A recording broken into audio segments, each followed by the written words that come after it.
question. We'll see. It just says, and I don't think it's cornbread. It's Southern biscuits. So we'll have to see if it is cornbread. Oh, that's no, that's not going to be cornbread. No, I don't Southern think so. biscuits. Yeah, with gravy. So yeah, we're pretty happy with it. Thank you so much. Workout says awesome show. We really appreciate that. All right, it is 11 o'clock. We just took out another bid here on the TQs. So we'll just let this market sort of figure itself out here, as it's been a pretty volatile one early. That is for sure. Downside push, then upside. Nasdaq out 1% right now. All right, thank you again. All right, good show, Neil. Thank you to Adara again. Everybody over there. I always look over there like as if someone new's there, but it's still Andre, Ramin, Fabian, Brendo, Sharif, and Joe for their morning additions as well. Thanks to Randy. I don't know where Ramin is, my guy, but I say thank you to her all the time anyways, so we'll say thank you to Ramin for that. She works from home as well, does a lot of the graphics and a lot of the social media stuff that you will see, and tries to make us look pretty like.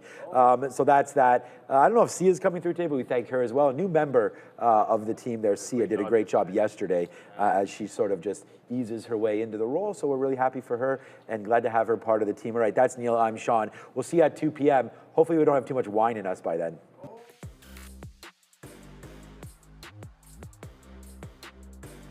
Doggy bags was insane. That was all sorts of crazy boom.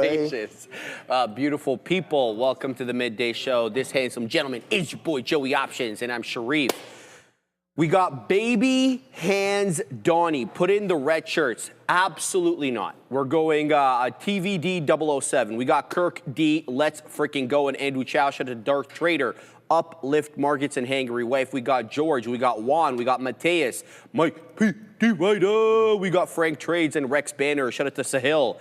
Fit Throwing. User something or another there. Joey, we got Hyper Stagflation. Nah, don't do that. We don't want stagflation, my man.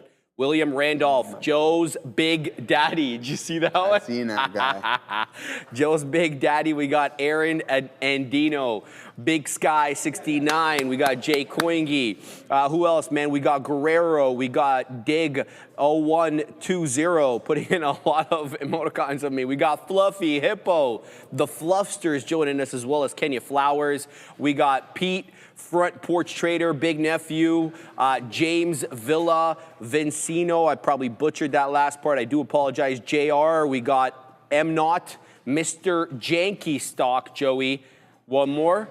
PC Hoon. Is that Police Constable Hoon? Maybe. Should we watch out what we say here, Joe? Yeah, we got to watch out what we say. Did you in elementary school have that one constable that would always come to your class? Yeah, of course. Yeah, I remember. I'm trying to remember the name. It'll come to me a little bit later, but that was 20 years ago. All right, it's crazy to say. But all right, guys, you know what we're going to do. We're going to get right into things. Let's see what we were trading here on today's session. We're going to start out with Ethereum. It's been strong the past couple of days, relatively weak, so we take a stab, and one stab only. Yeah, we got a live session today. That's right, Ryan, my brother. So we're in right there at 24, giving it 10 cents once again. You know the narrative, 24.10s. This was going to be my out.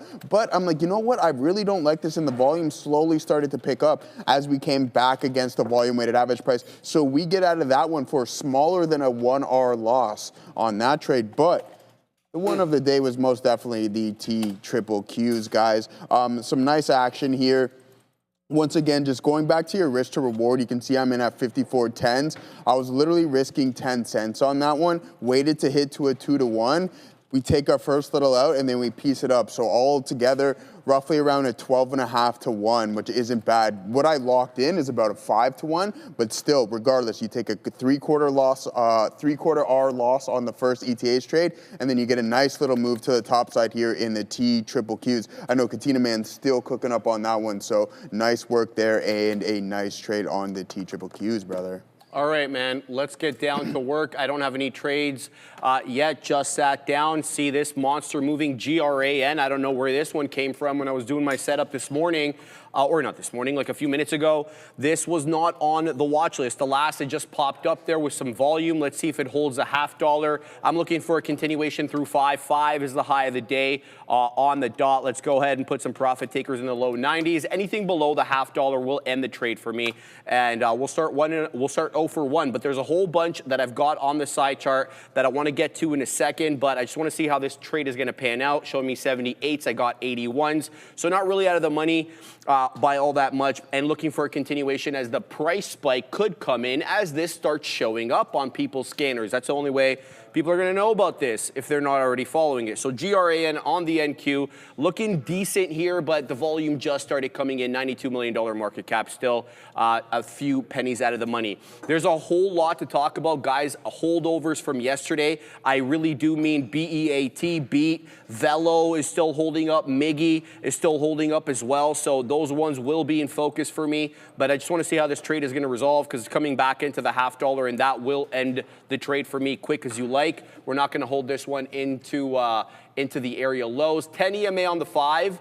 Oh, sorry, that's on the 1. Give me a minute here to change it. 10 EMA on the 5 is just a little bit above VWAP. It's 4.25. So what I'm looking for here is for that candle at 1050 to hold up. So the closing print on that candle was that 450 area, hence why I'm looking there. But there's a bunch to talk about, so let's bring them in.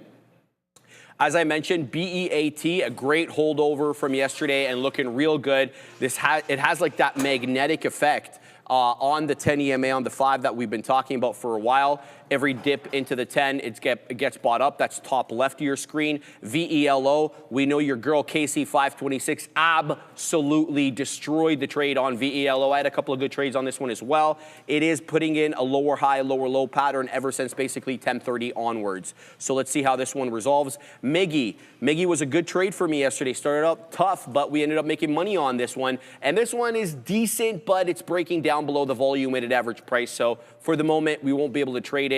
It's got to get back above 9. That pre-market high is kind of annoying because it's a little bit higher than the official day high. Into $11 is MIGI in, I think, the 830, 825 time slot, so it'll have to get above there. New ones from today, SMX. You guys have been probably keeping your eye on this because it's been halting to no end. Big moves today for SMX, multiple halts, both up and down. Right now, it's about $238, so not that expensive. We should be able to punch in this one with big size, I jest. This one as well, PETS up 75%, just got a drop into the volume weighted average price, basically holds that $0.75. And here's 1, 2, 3. We're on our 4th 5-minute candle now above $3. But take a look at this area of consolidation, the area from 955 to the breakout candle at 1015. We are going to encounter resistance there likely. I'm talking about the 310 to the 320 area. If it gets above that and holds above that, that is a different trade. So PETS in focus for me as well.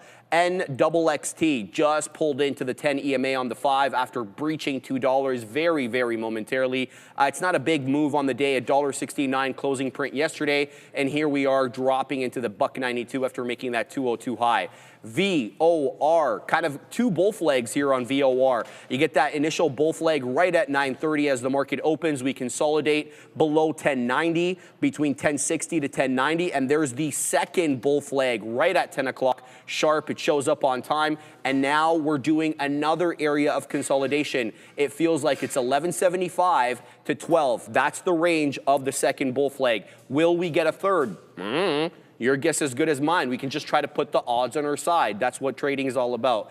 Try to take statistical decisions based on chart patterns. So those are the 7 or the 8, Joey, that I've got in focus at the moment, including GRAN, which I already talked about. And if that loses the $0.50, it loses me as a trader. What are you looking at, my man? Yeah, I got a bunch on the go here as well, too. I'm looking at NVDA, but the market looks like it wants to take an additional leg lower here. You guys got Bitcoin heading towards the low of the day. Some big-time necklines, and we've been talking about this for quite some time.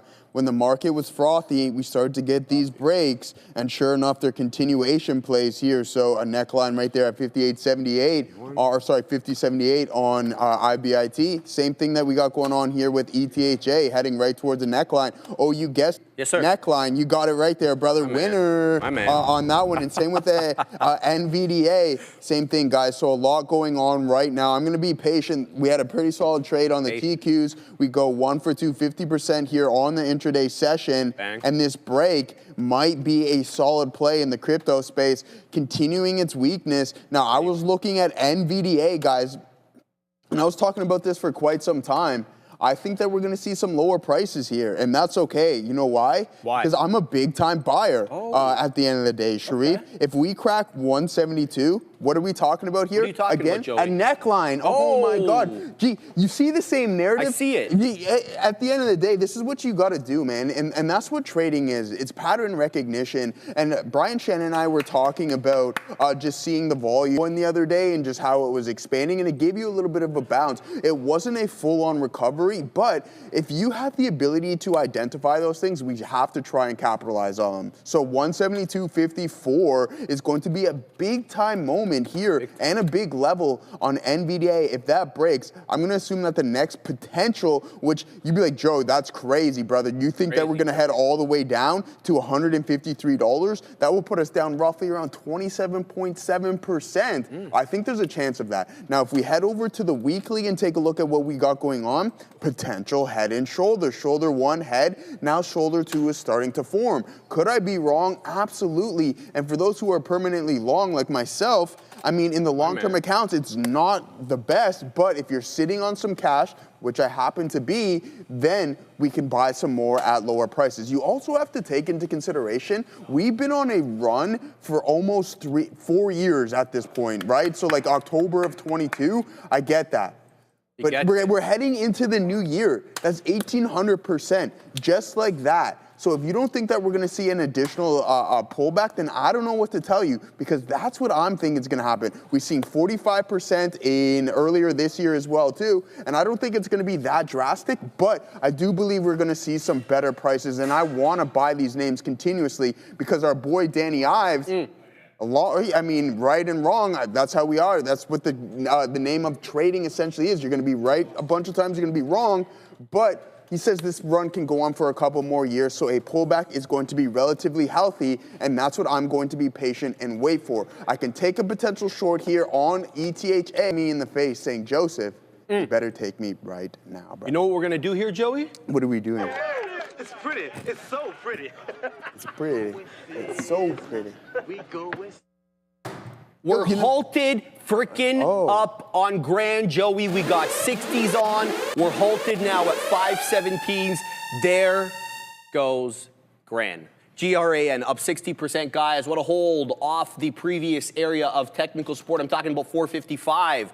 Into the high we go. We wet the beak just as it was halting. We're still holding several pieces, so we're going to let this one run. Tap showing the same. So the theoretical auction price right now on, you always see it right there on my level 2. I know it's super small, but that's a beautiful thing about YouTube. You can zoom in, I think on mobile anyway. 517, that's what the tap is showing. Halt time, 11:44. Earliest will be open, 16:44. So let's keep an eye out on that one. GRAN looking real good here. New entrant onto the scanner. As I mentioned, when I sat down to put all my different small cap gappers, this one was not showing up. But we're in a new trade here. Oh, come on, bro. Come on, bro. Give me the fill, man. Give it to him. Joey, I tried to get the dip trade. It gave me the finger. So, or a gesture of some sort. Or kind. Did it give you one of these?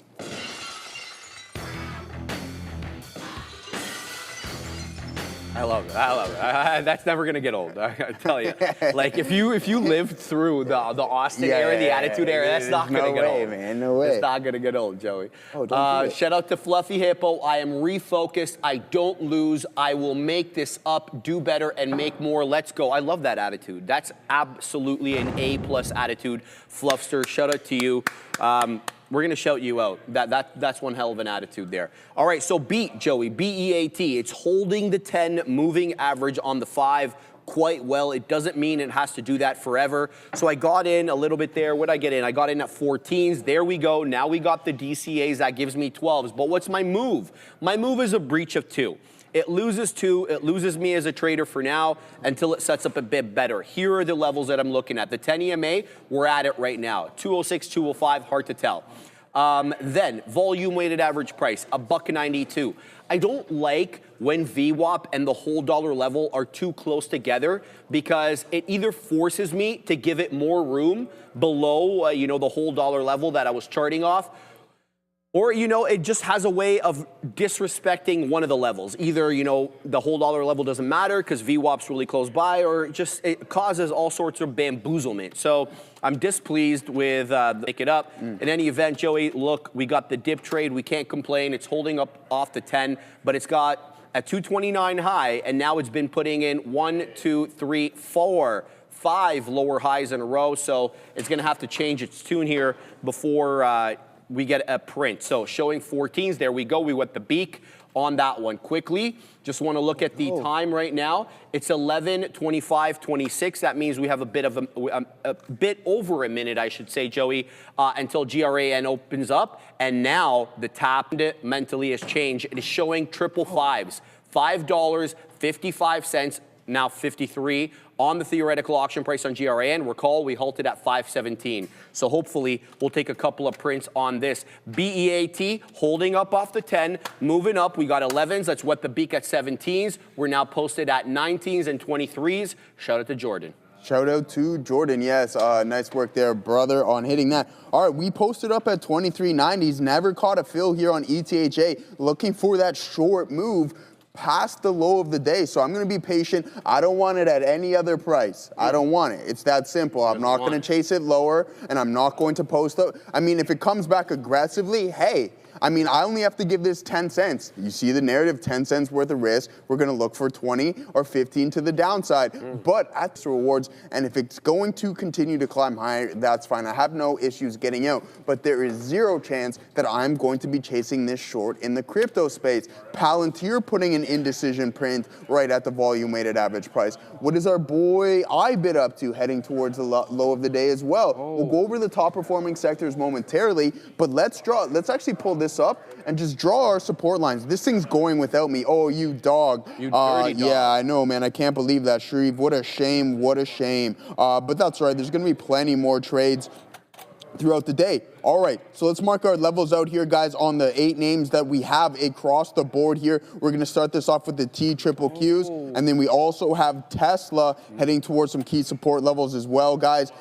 So what I'm doing essentially right here is you have to take into consideration I'm selling the lower end of the range. You don't want to chase that in case there's a nice big bounce. So there's another neckline right here. Netflix, not so much, so we don't want to force it. Another neckline right here on Palantir. So you can see across the board, we're starting to form these shelves, and I don't like shelves. I have bad experience with them. They tend to break when I'm going long. I climbed one. What? Oh, I thought you were talking literally. Oh, literally? No, you climbed and you fell and you hit the bonkers. Yeah, bro. Oh man, dang. Yeah, I mean, one of the many. As a kid. Yeah, stupid monkeying around, eh? Remember that show Sticking Around, for those who remember that show? Yeah, Sticking Around. I think it was maybe more or less my generation there, Sharif. So you might have been too old to be watching that one on Teletoon. But anyways, ETHA, guys, still moving in my favor. Couldn't get that fill at 23.90s, but any sustained bounce I think will be okay. Market might go into chop mode. We've seen that Monday, Tuesday, and half of the session on Wednesday. And then we finally picked a direction, and everybody's like, oh no, the sky is falling. Did Joe really just say that? Sticking around? Yeah, Casey, you remember that show? That was a good one, man. There's a lot of good cartoons out there. But aside from that, guys, just take it. Joey? What's wrong with me? What's wrong? No. Oh, I was gonna say there's probably a lot, man. At the end of the day. That's not my vibe. Oh yeah. People like that. No, but what's wrong with saying that? I don't know. No, it's like a cartoon. It's literally a kid's cartoon. Yeah, bang. There we go. We caught the fill. So that's really important to be patient, guys. So we're getting the market bouncing off of key support levels. So I want to post up right at those necklines, and then you can see instantly we get a couple of pennies. I'm giving this 10 cents. At that point, my risk to reward ratio isn't even worth it, but I don't mind what I'm risking right now considering we had a solid trade, and then you can see the aggressiveness step right back into ETHA. So we'll sit on our hands. We'll be patient. It might take an additional curl over. So what the game plan is here is essentially what you want to see happen is a lower high being established before this previous high around $24. If we get that lower high, then we are in business, baby, and that's what we in business, standing on business, standing on it as well too, man. You know who's going to be standing on business? I think the fight got changed to Friday, brother. What do you? AJ J. Paul. Hold on. Yeah. Hold on. The 19th. The 19th, not this Saturday, because there's some, there's another event on the 20th. I can't remember exactly what it is, but there's another big sporting event, so they probably don't want to, Andrew Tate versus Chase Demore. Bro, I don't even know who this guy is fighting. I keep seeing Andrew Tate refer to it. He's not gonna break his face. Chase a big boy, man. He used to play in the, he's like a reality TV star at the end of the day. So a couple big fights going on this weekend. I don't think they wanted to overlap each other, so we're gonna be rocking and rolling, and some UFC this weekend, so a lot going on. Let's go Ethereum. Lower high needs to be established, and you can see that the TQs is really, slow down, Joe. The TQs is really starting to break its neckline, and so is the SPY. Guys, watch out for NVDA to crack the lows as well. All right, Joey, look, it's going to be a 10-minuter here on GRAN. The top, it just keeps going up, 562 now. Earliest we will be open, Joseph Options, 11:21:44. Let's just look at the time of sales and the other. We're 11:20:50. So we still have about a little bit less than a minute. But that gives me an opportunity to tell you about BEAT. Beat it, beat it, beat it, beat it. No one's to beat me. All right, we're in here at 08s, and the best print we've got is 21s. The prior candle, though, kind of annoying. It breaches that level and then drops all the way down. So that now tells me something, that there is selling in the low 20s, high teens, and that's why we spent all of 2 seconds at 229 at the high of the day and then drop right back down. So whatever seller, whatever profit taker is earmarking that fifth of a dollar to a quarter of a dollar, at least it feels that way to me, but I do feel good with this trade having gotten bottom wick on that 208 dip trade. So that's topic number one. Topic number two, let's go back. Here's Beat. There we are, Joseph Options. That is... What is it? Oh, already? Already, my boy. Already more than $1, man. We had 460s on this. We took 580s, but here goes grand. Here comes $6, guys. The volume is picking up. It's still south of 1,750,000 shares. That's not speaking to the quality of the trade. It speaks more to of when it started showing up on the scanners, and now it's being participated in en masse. Zigging and zagging now. I do expect something to come down close to that 520 area to try to fill the halt gap. Here it comes into 5 1/3. I struggle with these, okay? I know that sometimes it bounces off there. Getting myself into punch in, though, at those levels, a different story because I've just seen too much. I've seen too much. No, I'm playing. Here comes, though, 5 1/4, 515, limit down. See that red rectangle on my screen? 515, limit down. All right, Joey, here it comes. No, it changed. Oh, it changed. Because that's what happens, right? Damn. $5 limit down now, guys. Look at that red rectangle on my time and sales. $5 limit down. We're holding at that parameter now. We need 10 seconds at $5, so we will halt down now on GRAN. I actually have top wick on this one. No. Yeah, I actually have top wick on this one. We need a top wick. Every now and again. It makes you feel good. We're halted down now, guys, on GRAN into $5. Funny enough, though, even though it's ugly, the fact that we halted down from almost $6, we're still above the 10. We're still above VWAP. What we did breach was the halt gap. We filled the entire halt gap and then some. That could speak to the quality of the trade, I think. Let's give this one an opportunity to open up. If it holds VWAP, holds the 10, I might change my tune on this one. But while that's halted, I gotta keep my eye here on BEAT because look, this is coming back into the 10 again. So we'll wet the beak there at 12s. Pack in the patience over here. My man D Westermeyer, CETX under VWAP. I know. But do you think it will test it? Let's take a look. I know that the boys this morning were talking about CETX. I know Neil certainly was anyway. ETX, let's have a look at this one. Embarrassing. I don't know why it does this, Joe, but yeah, I hate that. I hate that, D. Assassino, bro. Yeah, come crazy, on now, man. Assassino. Do him like that, he takes every opportunity, brother. Crazy. Yeah, and he's quick with it too now. Like now that he's like the master on the ones and twos, bro, he's got a long time now. He's quick with it. Crickets, man. He hit the crickets, man. All right, CETX guys. Look, D. Man, you hate to see that, right? But that is small cap trading 101, right? You know, around for a good time, not a long time. And this is exactly that, right? You get that big move up from 370. You pop up 40% in like 15 minutes into 518, Joey. And then all hell breaks loose. Now we've lost VWAP. We've lost the 10 EMA and the 5. And now we're negative on the day. Yesterday we closed out at around 410, 412.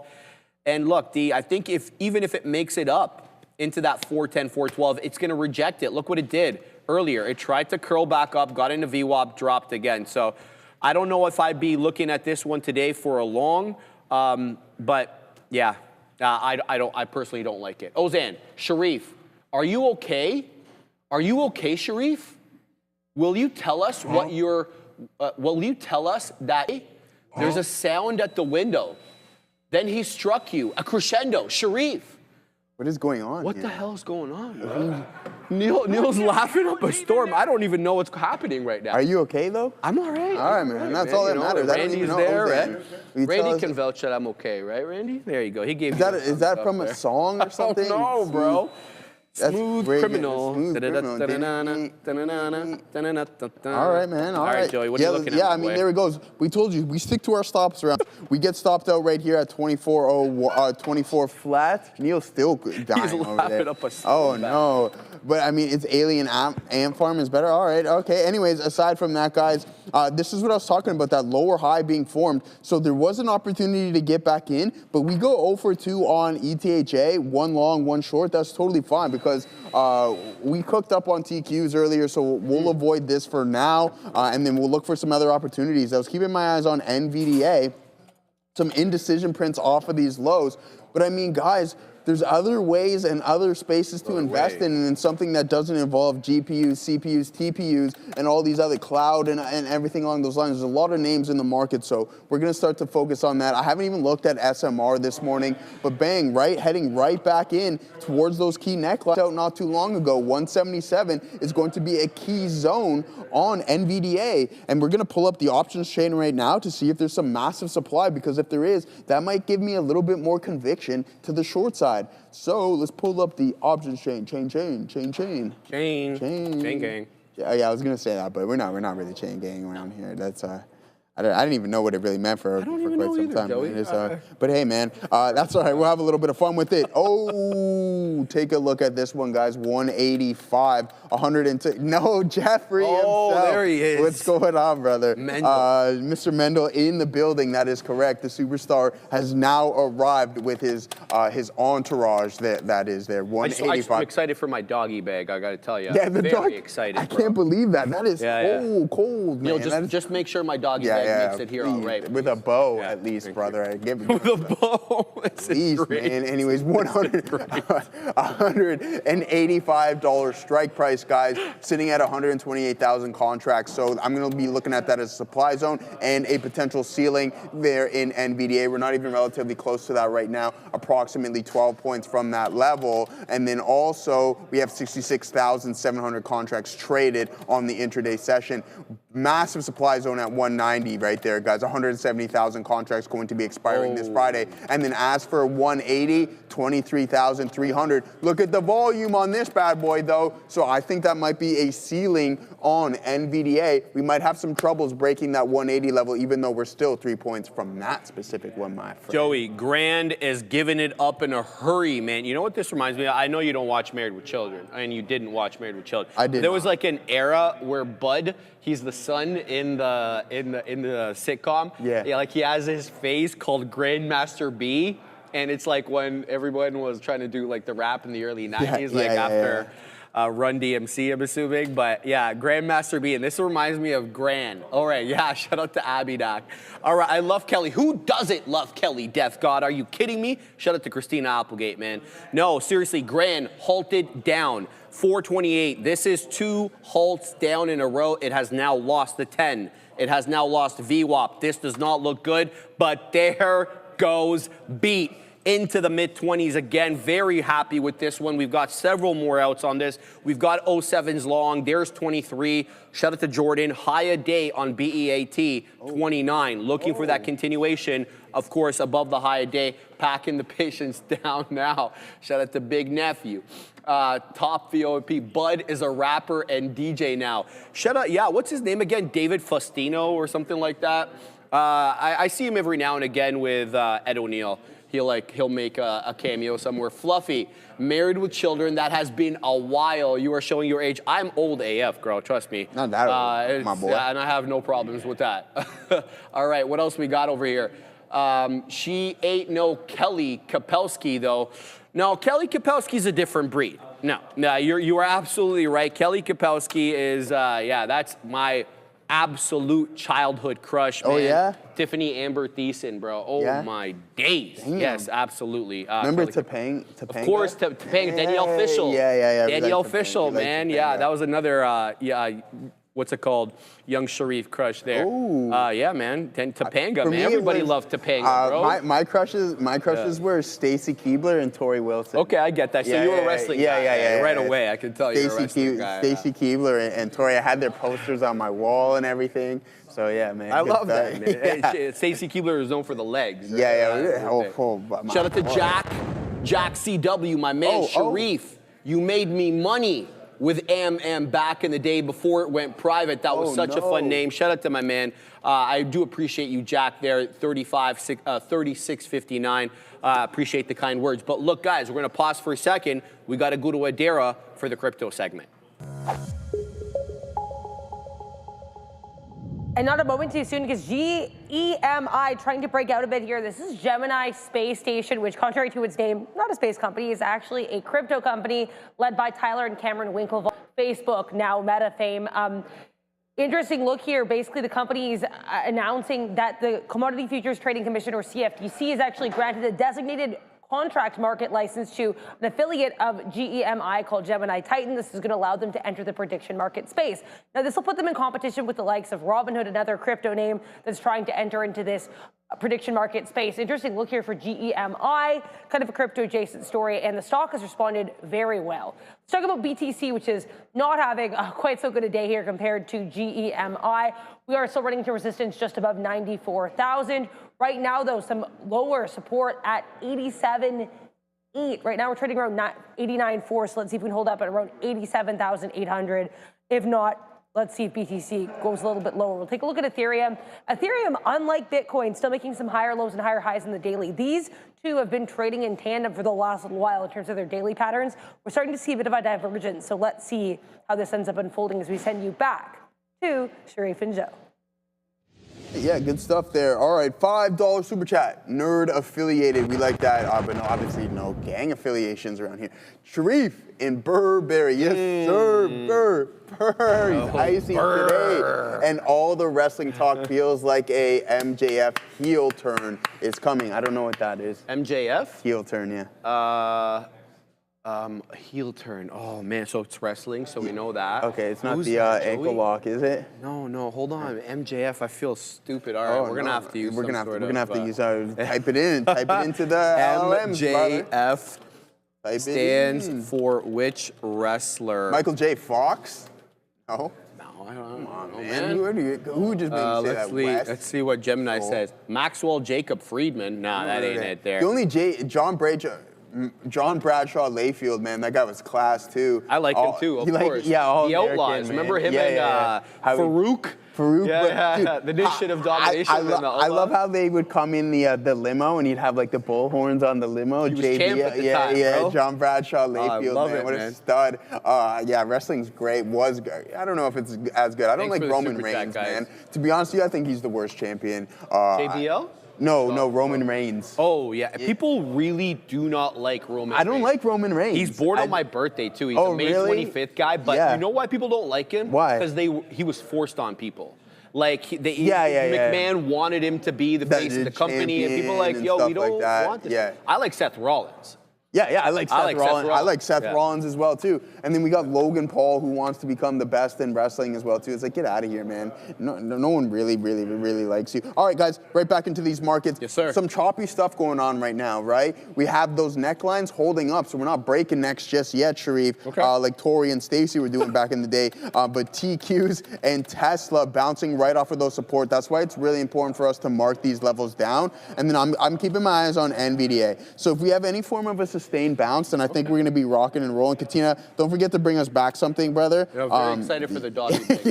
We've been talking about it since you left. Yeah. So you can grab us something on that one. But NVDA still holding up. Palantir as well, guys. IBIT. So watch out. It may take a little bit of time for these levels to be broken, but be patient and wait for them to come in. And you want to get in at the higher end of the range. As long as you're consistently making these higher lows, then you're going to be all right, or lower highs, I should say. All right, West, y'all, good call out, my man. This is a good one here, so I want to shout you out for that. Let's look at EXK, Endeavor Silver Corp. It's not a small cap gapper. It's a $2.8 billion market cap, but it's trading real well.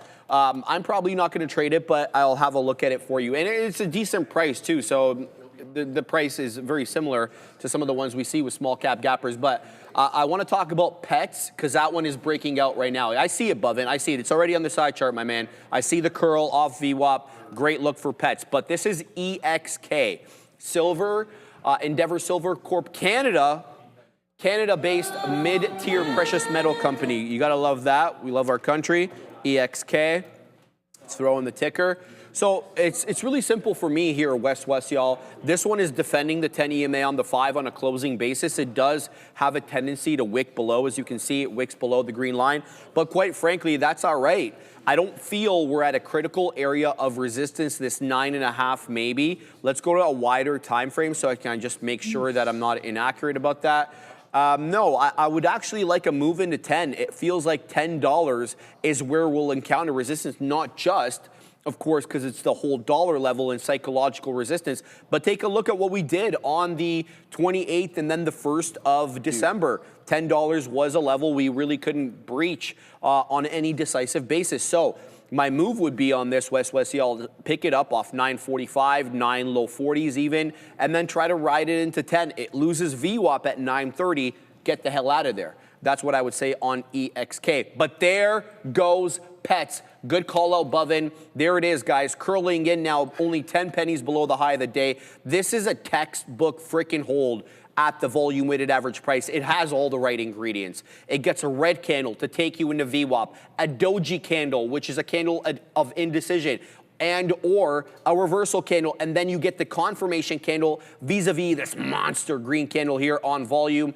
that takes us right above $3, and then look at the precede or the proceeding price action. Holds a 10 like a glove, and candle number 2, the 1135 candle, now moving into 40s. 46 is the high of the day. Let's look for a 50 rejection, maybe. Let's zoom out a little bit as well. Let's go to the hourly to see if we're going to encounter any resistance. Now, we haven't been up here since, well, for a hot minute. So PETS, going to definitely be in focus for me. I needed to pull in a little bit, though, because punching in here is punching in at the high of the day. And then if it reverses on me, well, then I'll be 40 pennies out of the money before there's a key area of technical support. I'm talking about the 10 EMA, which is showing me a little bit above 310, 312, 313. So pets up 90%, Joey. Definitely keeping PETS. Yeah, good look there, guys. Yeah, so I mean, I posted up here at 177.10s here on NVDA. Rejected my initial order for essentially zero reason, missed that move. We would have hit it 2-to-1, just like 30s. So now I have to be patient. Guys, don't chase. Please. Russell all-time highs. Russ's all-time highs. All-time highs. Dow's all-time highs. So we got a couple big averages here, guys, moving higher. Let's take a look at the IWM as it's continuing to climb. Bull flag here, Sharif, now breaking out. And we'll take a look at it from a daily as well. Ooh, that's a spicy meatball right there, my friend. 11% off of these November lows. Big time pullback, and then you are now off to the races in the IWM. We'll take a look at the Dow as well here. DIA, guys, all-time highs. Yeah, so that's a big time move. April, you're getting 31% just like that. Jack, and Mike Peter knows that's a fact, Jack, without any form of questioning there. We'll take a look at the Qs as well to see how far we are off our all-time highs. Only a couple percentage points, guys. Nothing crazy. But hey, live and die by the sword, folks. You want to ride the tech wave? Then you better be prepared to sit in some, I wouldn't say it's crazy volatility, to be honest with you. It's relatively cool, but the market heading right back towards its peak there. We're only down 0.5% in the SPY. There goes NVDA without me, but that's all right. We will be patient. We will get the price that we want because it is range trading right now, and I bet it will come back to it. There it goes. Oh my God, man. Zero reason to reject my order. Zero, and then now it's hitting my profit targets.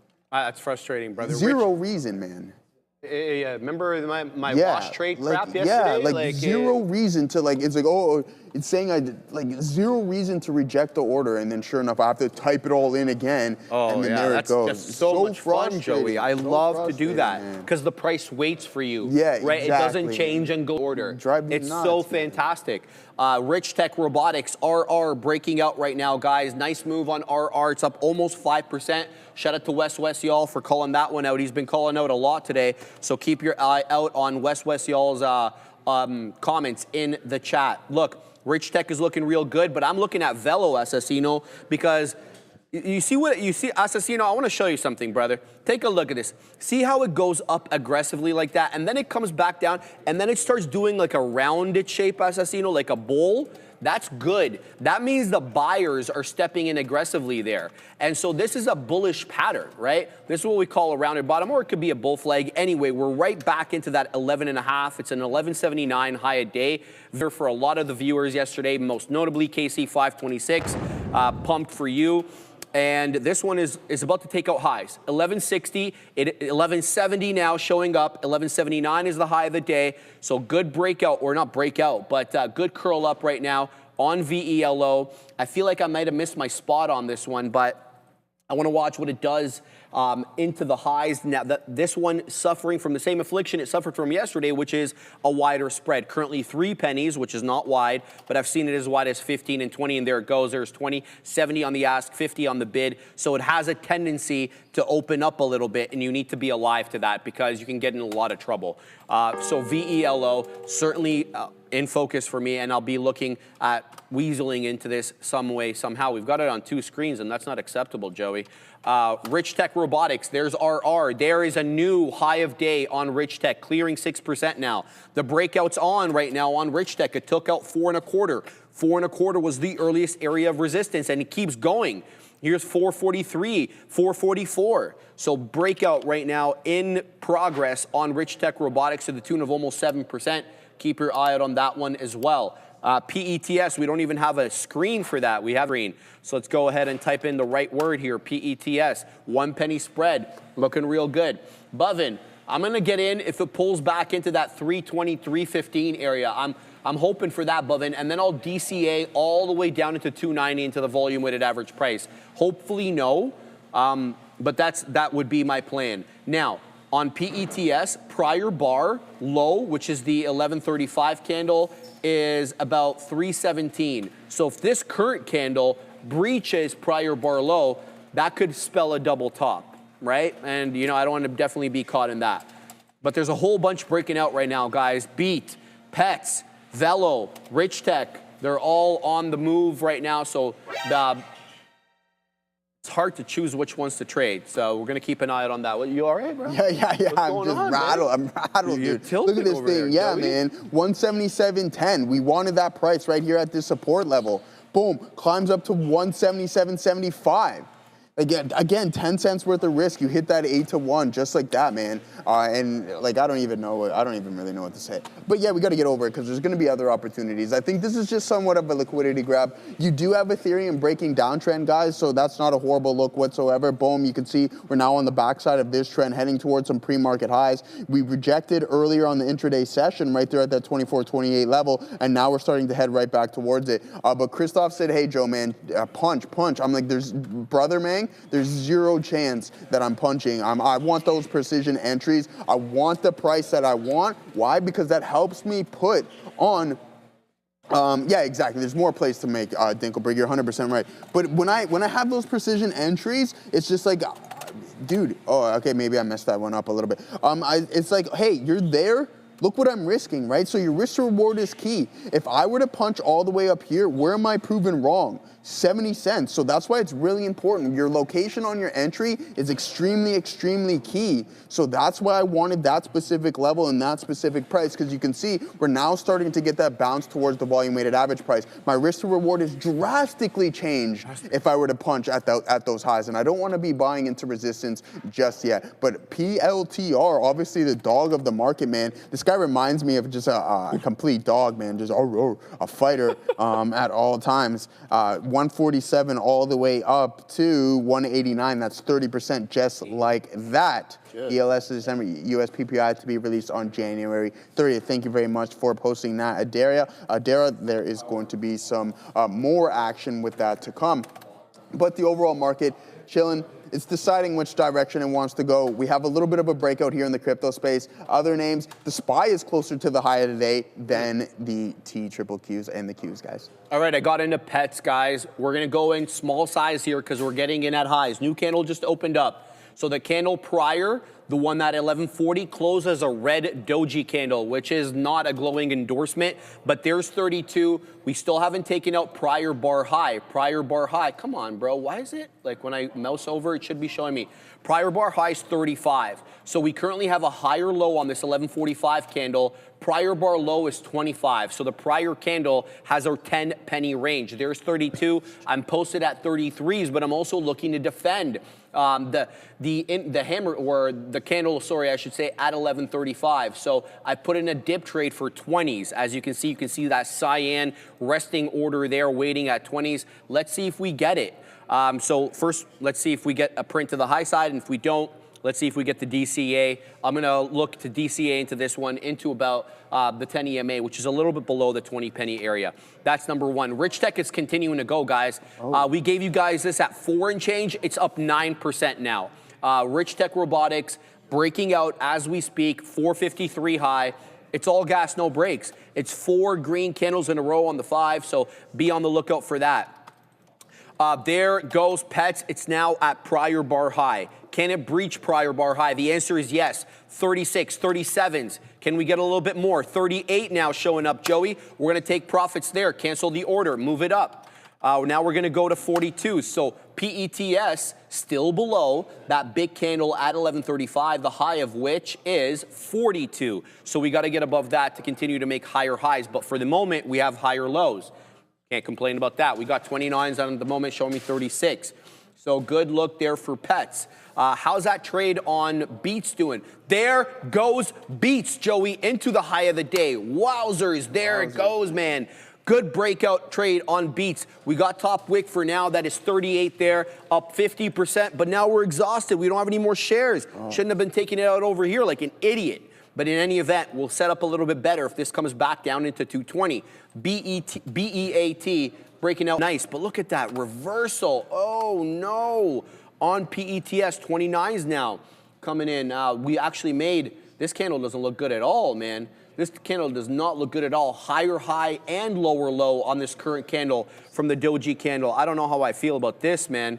This could be bamboozlement, but I'm going to leave my trade to be based upon the same thing that I spoke about, which is the move off the 10 EMA. I'm just worried about double top here on Pets. I got to tell you the truth. I'm worried about a double top into that 350 area. Here it comes now into the 10 EMA. This is where I said I'd add, so we're going to add here. Let's see if it bounces up off this area. If it loses 3, it loses me as a trader. What do we got in terms of DCA? We got 21s. It's showing me 19s. So let's go ahead and post up here to see if we can get a nice price spike up and get a couple of beaks wet. This is PETS I'm talking about right now. What's Velo doing? I wanted to get into that. Velo into a new high a day. $11.85 on VELO. We got to get into this one somehow, but the spread has been kind of dissuading me from getting involved. Now, Joey, I got to focus here on PETS. What do you got? Yeah, saying, all right, brother, a nice move There it was on NVDA, guys. We were looking at 77.10s. You get that move all the way up to approximately 170.80s. So 177.10 to 170.80, 178.80, whatever. Never mind. You guys know what I'm getting at here. Now, I'm looking at what we have on Tesla. Inverted hammer candle right above the volume weighted average price. Dare we take a potential short on this bad boy? I think so. I like our chances on it, considering the market did break through some big time trend lines. Palantir continuing to climb a little bit higher. But first things first, guys, let's go over the top performing sectors. What do we got on today's session, guys? We're going to pull that up here momentarily, and we're going to see what we have. All right, guys, I'm not going to show you, and don't look, put it in the chat. What is the best performing sector on today's session? 1, 2, 3, go. I'm going to see if everybody's right. The first one to do it gets a big bravo hooray from your boy. And it was the materials, up 2.12%. No one guessed there. Too slow on it. Anyways, healthcare, no. Healthcare was not. Materials was right. Guerrero, por favor, mi amigo, yes, sir. Materials, financials, and healthcare are going to be your top 3. We have the communication services, energy, and the tech sector leading the way to the downside, guys. Burberry says is Burberry a publicly traded company? Yeah, it is, but I don't think it's a part of. It's but part of, I think, another company. Okay, part of the big package. Yeah. So you're down 1.5% right there, guys. Oh, there was that inverted hammer signal right there on Tesla. That's enough for the top performing sectors for now. I know that was quick, but we have to take a look at what we got inverted print. So I'm going to post up right at the break here, and if we get that filled, then I think we have the ability to rock and roll and head back towards the lower end of the range there, Sharif. Yes, sir. Yes, sir. Okay. Keeping an eye here still on pets. It's holding the 10 for now, so a bit of a 2-candle red setup coming back into the 10 moving average. Now we're break even on the trade, but that's not what we trade to get in break even. We're looking for that 23 print. Looks like it's holding for now. This candle has a higher low, but certainly definitely not high. That's what I'm keeping my eye on now. CADL to high a day, says Bovin. Let's take a look at CADL you wrote. I don't think that's the one you mean, Bovin. Tag me again, brother. CDE, says Jameson. Let me just take a look at CDE. Light on volume. Well, that's not accurate. Oh, that's 5 seconds. Excuse me. So I was looking at the wrong thing there. CDE is a great call out, Jameson. Ridiculous call out there. So we're going to have to show it momentarily. I just have to resolve this trade. But the one Bovin said CADL. Yeah, CADL is what he meant. But I just had the 5-second chart, so it looked like super sparsely traded. But yeah, it's not a bad one, Bovin. Sure, 17.25%. It's pretty consistent on the moves up. We can take off MIGI, I guess, because MIGI's been CADL on that one. Good call out, Bovin. CADL called out by Bovin, and the other one there is CDE called out by the Jameson. Hangry Life, I'm in it with you. Which one? Are you in PETS? Because that one is still holding here. Where is my PETS trade? There it is. Still holding. I don't know how I feel about this, though. Should I give it to prior bar low? Prior bar low is 12s. Yeah, it's coming back down into that level. I could pack my patience a bit more. I mean, I don't have that many shares to begin with, so we can still work into this one. PETS is very strong, so I wouldn't mind working my way in slowly in rather than just getting out and giving up a good position there. So PETS, let's see where I'm going to get in next. Let's go 07s. So we'll wait down here into 07. All right, let's take a look at the super. Oh, there we go. Gemmy, says Alejandro. Is that? Yeah. Is it I don't know why this thing's in Alejandro Melendez.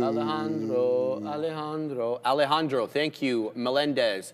Let me just get out of that. And then Gemmy, looking juicy after CFTC news. Do you want to look at Gemmy for him?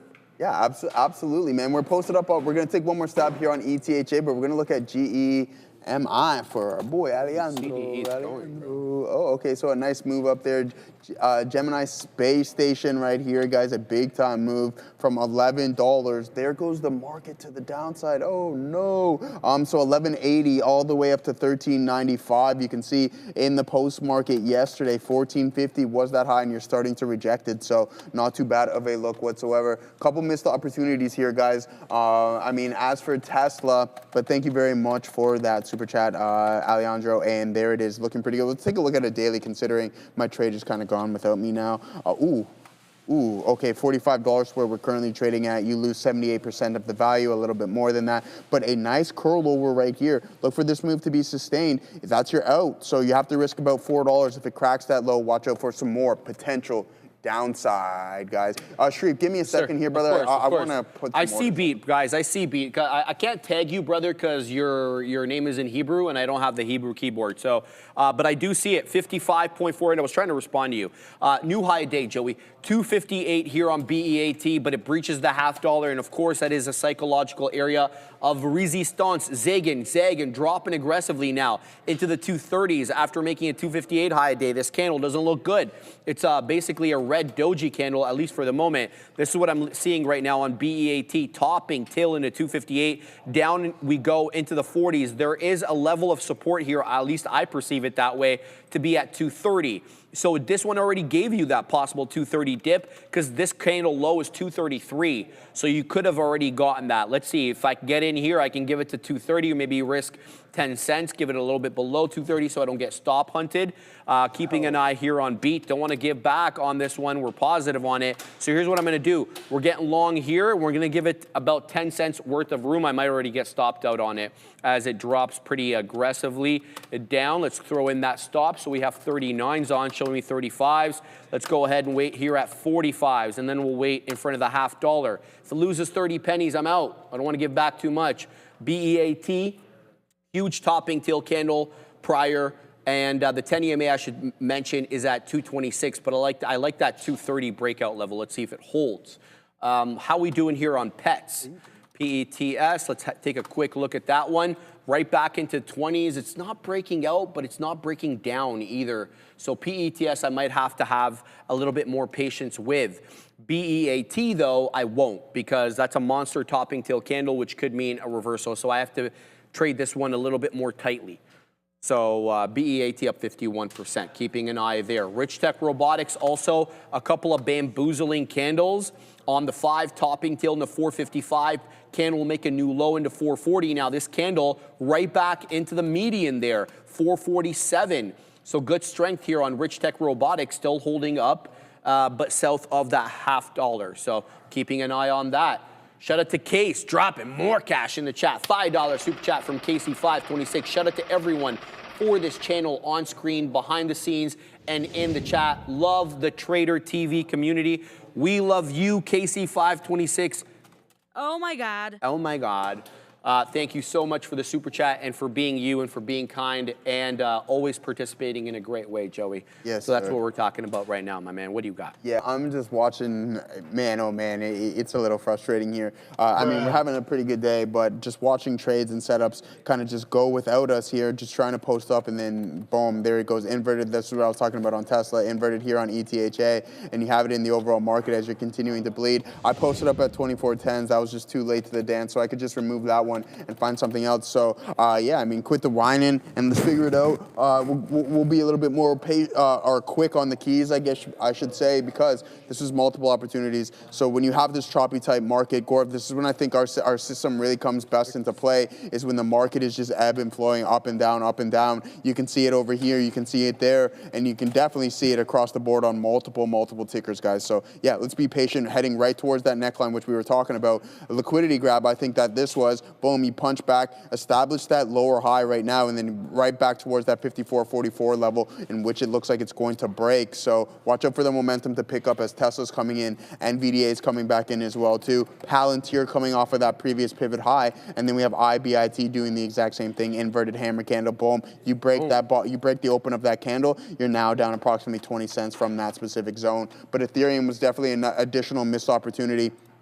Head over to the 1 minute. Look at this bad boy all the way up here. So yeah, it is what it is. I don't see the super chat there, Assassino. We covered it, Assassino. Oh, shout out to everyone. Casey, right? Yeah, we covered that one there. No problem, man. We'll let that one slide.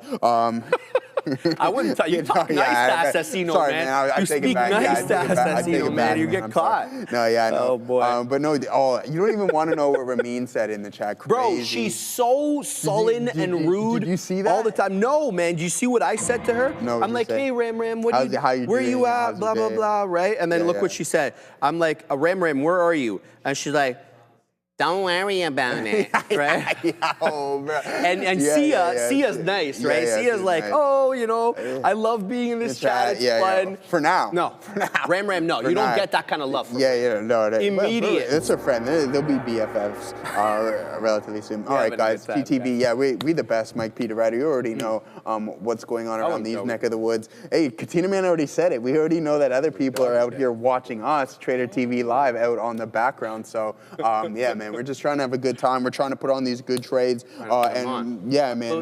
trying to make a little money. If you guys know where that one is from, Mr. Kramer, just trying to make you a little money because there is a bull market somewhere. All right, guys, right back into this stuff. A lot of choppy stuff. So I think we will be able to get some prices that we want. We're going to wait for this pullback here on Tesla. But I think at this point, we are going to head towards the low of the day. As long as we don't crack this 445 level, we're going to be cash money. Wait for that pullback, that retest of VWAP, and then we're going to get involved in Ethereum and or Tesla. All right, Joey. Look, we got the breakout here on pets. Shout out to my pets, man. Betty and Veronica, baby.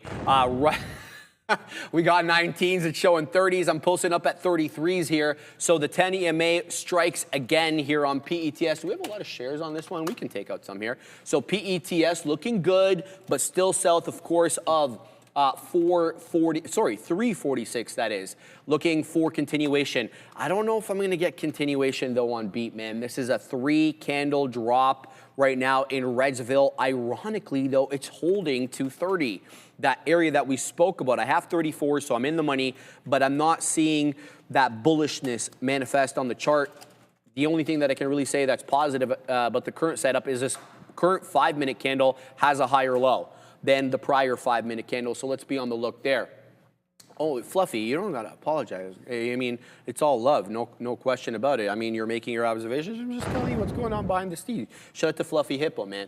Yeah, she's just mean because it's her natural disposition. No, it's not. She's not actually mean, guys. Mean, you know, like not actually mean. She just likes to front like she's mean. Yeah. Shout out to Ram. She likes to act hard. Yeah. You know you're not hard. Ram's great, bro. Mist apparently is going. Oh, MIST. Let's see what MIST. Oh, that not bad. They're above it, almost 10%. Okay, I like very much. Oh no, Joey. Oh.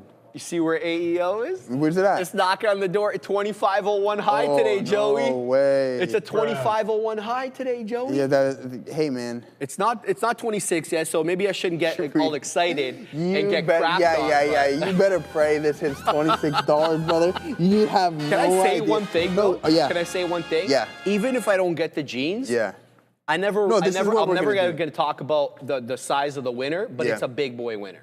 And you know where I'm long at. Yeah. No, that's that's more. So let's do this. Make it fair, all right? Yes. So you paid me $150. I'm not paying you nothing. No. Listen, you didn't let me finish. All right. This guy. So I got $150 for the BTC. IBIT. Yeah. All right. So that's what I'm going to do. I'm not going to get you the jeans. I'm just going to give you $150 cash. Is that cool if you end up winning? I want the receipt. Right? I want the receipt. It's $160. It has to be paid in cash. All right. I see how it is, man. All right, I see how it is. No problem. Bro. You cool with that? We'll shake on 150 There we go. transfer. Boom. If you win, there it is. All right. All right, guys. We got to pause for a second here. A couple of trades breaking out right now, but we have to go to Adira before happening now. I also have news on CoreWeave. I just saw this pop up. CoreWeave just now, about 37 seconds ago, I got this headline announcing a deal to power Runway's next gen AI video model. So CoreWeave and AI video team up here on watch your CRWV. Let's talk here about Nasdaq. Really choppy here today. We do have some higher highs and higher lows and lower highs. A bit of a wedge forming here for the market as we wait an event for one EV name, not Tesla. It's Rivian. Here's a look at the company's quarterly vehicle production. As you can see, kind of all over the place. That event's set to start anytime now at 12 p.m. Eastern. I have that stream open. I will be giving you guys live updates. Other events happening during the midday. actually include the White House press conference at 1 p.m. a press briefing, with White House Press Secretary Caroline Leavitt. I'll cover that for you guys. Now, in terms of post-market events, I think it's really important to remember as well, we've got a whole bunch of earnings tonight. Costco, Broadcom, and Lululemon. Here's our Costco earnings preview. I already have the one for Broadcom out. Lululemon will be released shortly. So you can find all of these again on X at TTV Research. But yeah, we'll have to see if COST gives us an earnings beat tonight. Before we send you back to Joe and Sharif, we're going to take a moment to thank our friends at Origenics. Concussions demand fast solutions. NYSE-listed Origenics, so GEN, is developing one designed to reach the brain quickly and non-invasively. Learn more by scheduling a meeting today and get ready to go back here with Sharif and Joe. All right, thank you. I didn't realize that Ram was the one. Yeah, that's what I'm saying. I thought that was a Chilean nightmare. You thought it was Chilean. Yeah, No, man, I didn't know, Ram. Joey. Yeah. She's trying to entice people to come on her side. She's like, I got candy. She does have candy. She has a plethora of candy. Sometimes she keeps it. When was the last time you had candy? I took some of Ram's the Dubai chocolate that I got. That was a long time ago. That was I don't remember. I haven't had chocolate in a while, but I told you when I get back from vacation, I'm getting those. Where's ADL? Where's all my UK people at? Those candy kittens, the Eton strawberry flavor. I don't know, man. ADL's a Chelsea fan, so now I don't know how I feel about that whole thing anymore. London is blue. Crazy. London is not blue. It's not blue, man. I mean, the sky is blue, though. Hey, but all right, guys, let's take a look at what else we got going on. I don't want to keep going over the same names. I know I'm just trying to be a sniper right now and find some solid things. Let's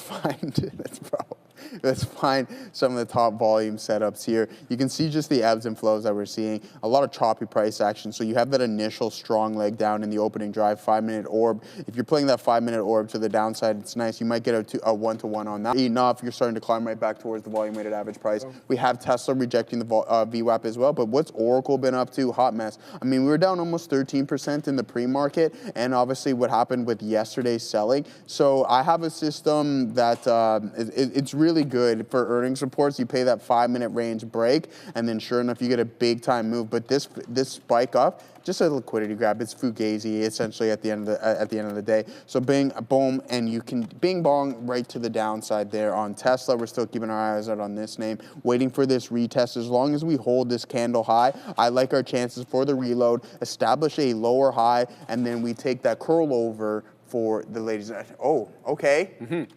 You got a $20 super chat, Sharif. I know, I saw that. All class, man. Momentenko, not Vasily Lomachenko. Get some candies, buddy. Oh, thanks, brother.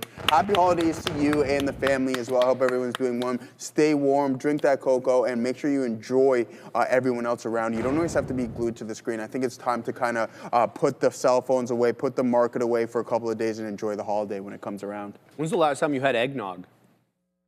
Oh, man, I was never a fan. Yeah, no. You have, like, because you can have it with and without alcohol. Yeah, no. When's the last time you had it? I couldn't even tell you, brother. No, to be honest with you. Yeah. I don't mind it, actually, got to be honest with you. You like eggnog? Yeah, it's teas. It's teas. Yeah, it's nice to have in the what is it, mulled wine in the no idea, Joey. Yeah, mulled wine. Brother. I think it's something along. But now they sell it. Now you can get some locally. You don't have to go to the LCBO anymore. So, which is nice. Oh, you get it at the good old. Like, nothing better than a good old convenience store beer or gas station beer, man. You pick those up now everywhere, which is crazy. But we like that. Jameson's calling out some metals, guys. He's calling out LAC, Quadruple U, TMC. The metals company, they're all looking real good here. Shout out to Jameson. They're breaking out, even MP up 2 1/3. So the metals names look like they're catching a bit of a bid today.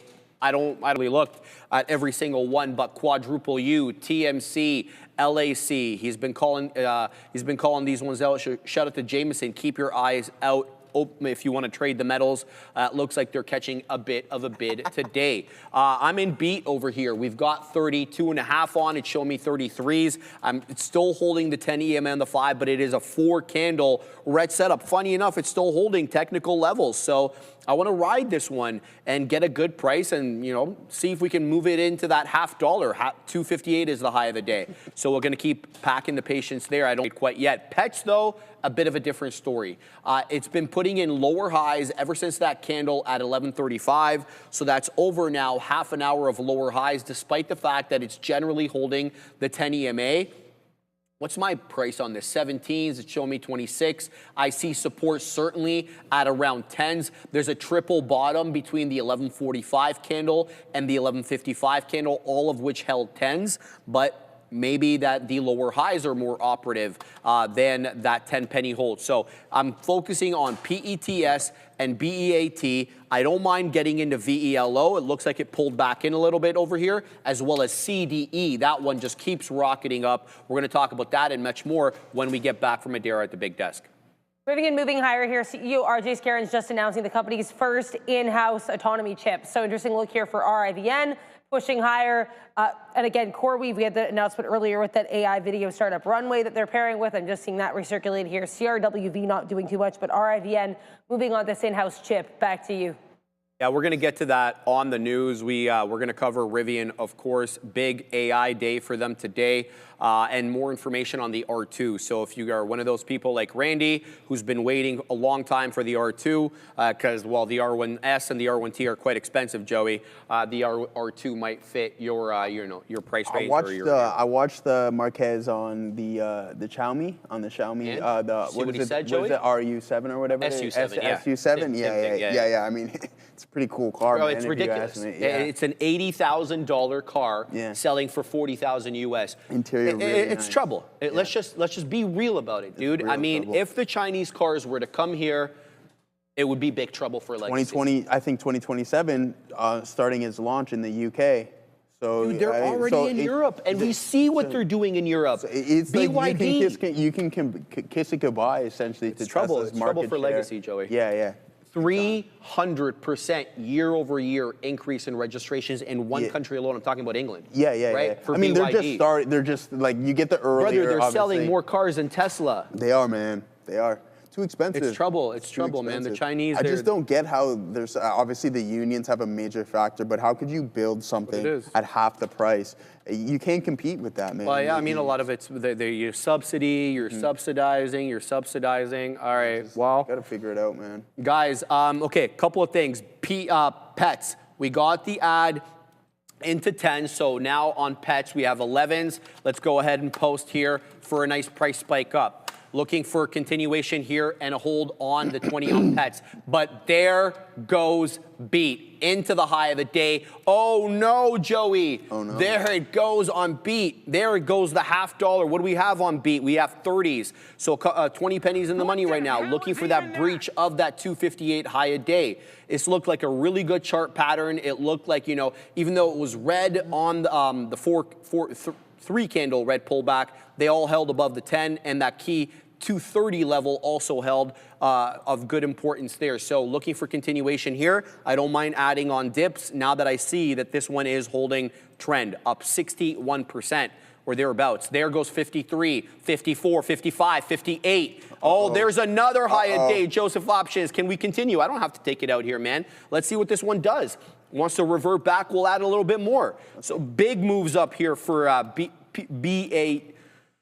For beat, all right, for beat, man. All right, let's just go ahead. I'm going to post here at 77s. If we get a price spike up to 77, fantastic. But I got to go back here to pets because this one, I don't know, man, if this one's going to hold, guys. I don't want to give back too much. We got 11s on at the moment, and it's going against me, dropping into 5s. It's lost the 20. It's still above 3, though. Should I give it to 3 or should I be getting out here? It lost the 10. It lost the 20. Here's 10 in here. Let's see if we get a nice price spike up. On pets, not really, Joey. It looks like the sell is on. Seller at 10. I'm flattening out. We'll lose a penny on that last trade. That's all right. We'll look to do a little bit better next time. Back now to BEAT. Back into 60 we go. Seller here in the low 60s on beat, up 67%. But I do see more support. I want to say at 240. So we talked about that 230 level. 240 will be in focus for me right now on BEAT, should that come back down. Happy for you on B. Brother, what do I call you there? Because I can't read Hebrew, and I'd like to be able to call you by your name rather than just referring to you as the guy with the Hebrew letters. So tag me, please. Let me know what your name is so that I can refer to you in the right way. I appreciate that. All right, man. So yeah, we're gonna take a little stab here on the Tesla short. If it doesn't work, that's fine. I mean, we could take an additional loss. We're still gonna hold on to 90% of our profits here on that one trade, and that'll be our only winner really on the TQs. We missed out on the NVDA long, so I mean, we're just gonna try to continuously find these trades that we like. Inverted hammer candle. As long as we don't break 445, I think we can really rock and roll this on this trade. Let's establish this lower high. There was an indecision print right here on the lows that I'm not in love with, but if we open up at the top end of this range, I might have to just get out at 444.40s and just call it, right? And wait and be a little bit more patient. We have Netflix continuing to climb higher. The market really wants to grind, so I have no issues with sitting on my hands like we did yesterday. We give back a little bit here on that Ethereum short that was essentially nothing, a paper cut, and on this Tesla trade, we'll give back a little bit more, but that's okay. Small potatoes, small potatoes. Yeah, exactly. But I mean, man, what a missed opportunity here on 177.10s all the way up to 178.30s on NVDA, guys. So yeah, I mean, I am crying over spilt milk on that one. It's a missed op, but hey, there's going to be plenty more. Let's see if the market wants to break down. Look at the multiple tests. Yeah, that's cruel, man. That's cold. Cruel. Yeah, it's cold. Ice cold. It's old. But I mean, here, look. Indecision print on the 5-minute, indecision print on the 5-minute, right at some key support levels, guys. So keep that in mind. The market didn't want to break through just yet. Is it going to absorb some more liquidity before it does? But we're starting to trade within this range, and we have to pay attention to this, because if we break to the top side, what's the next level? In my opinion, it's going to be that pre-market high. So that's a nice little move right there, especially off of that hammer candle. But let's go Tesla, bleed your own blood, head down to 443. We'll see if we can take some profit off there. And it's slowly starting to work in our favor, and that's what we want to see. It's a lot real choppy stuff, right? An inverted hammer candle on Netflix, guys, as well too. So keep that in mind. All right, there we go, Tesla. You can do it. You can come a little bit lower. So yeah, let's see if this holds up, guys. If we don't break this 94.82, potential short here on NFLX. Once that candle breaks at 94.66s, I think there's a good potential trade right there as well, guys. Man, Fluffy Hippo can read Arabic and Hebrew. That's crazy. Damn. Shout out to the Fluffsters. All right, couple of items coming out of Rivian here. Rivian reveals AI chip to replace Nvidia in future R2 vehicles. Say it ain't so. Are they doing ASICs? Application-specific integrated circuits? We'll have to find out. Rivian off the lows after announcing AI chip. They're also launching an assistant in early 26 on Gen 1 and Gen 2 R1 vehicles. Doug DeMuro actually reviewed the Gen 2, and he was very impressed with it, the R1. Right. Rivian CEO discusses first in-house autonomy processor. There's the longer Assassino, or Chilean Nightmare, if I can show this. So you guys can pause this and read it if you want. Right there, being reported by The Fly. So we have the Rivian event right there. Adair is covering it for us, but I'm going to get stuff on my blotter as well. So I'll be reading it out to you guys as we get more in on our side. Still holding beat here, man. We're 34 pennies in the money, give or take. It's still putting in higher lows. It's a 270 high now. I've actually posted an order here at 77s. They're 65, looking for continuation above that 70 penny area. You know, I don't really have a plan here on beat other than to add more into 40s. Now, and then it finds support at 50. I'm going to have to respect that 50 area, but to me, it's more of the 40s.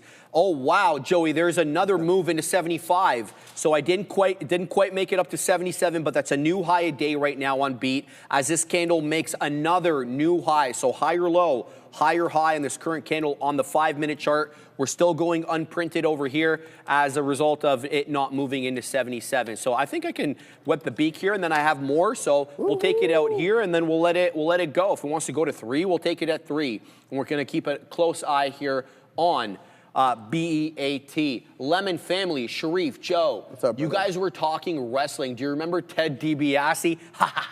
No. Money, money, money, money, money. Dude, he used to have a belt called the $1 Million Belt, and it was full of diamonds, and he'd hit people with it. He was fantastic. That's good stuff. Mark, you remember Ted DiBiase? Mark gave me the nod.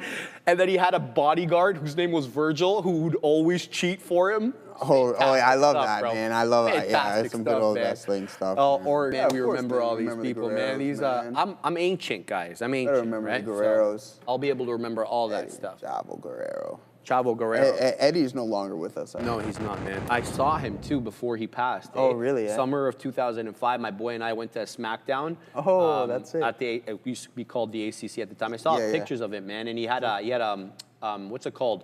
A ladder match. Oh, I think really? it was either with Rey Mysterio or somebody. Yeah, he had beef with Rey Mysterio at the time, Joey. no. And that was like one of the, I think he died like 6 months, a year later. Later, really. Hey, wow. Yeah, it was quite sad. Chris Shout out to Latino Heat. That's what they used to call him. Yeah, They used to call him Latino Heat. Yeah, man, that's crazy. Great memory there. All right, man, so we did get that move. We bounced right off of the key support levels, right at $443.40, and then now you're starting to climb a little bit higher. If it looks like it wants to just pop, which it does, for some reason we're starting to form a wedge and price is really compressing, guys. So I don't want to fight this in Tesla, especially being short. I could have got a little bit better of an entry right here at 444s. That would have just drastically improved my risk to reward. But now the best trades are when you're instantly in the money, when it works right away. Other than that, this choppy mess is just absolutely chaotic, as Tesla does not want to head any lower. I mean, we're selling VWAP, which isn't a horrible sign.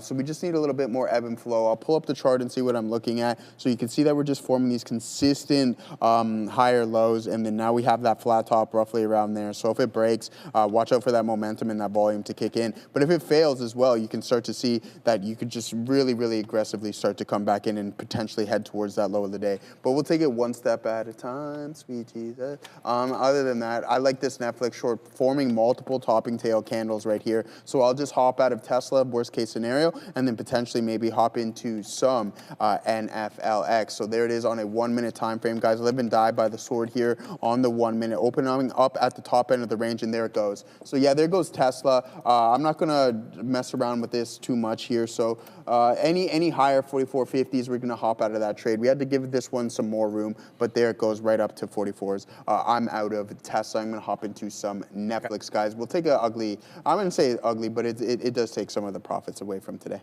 All right, guys, here it is, Rivian.com/autonomy. They're talking, the lady right now is talking about creating custom silicon.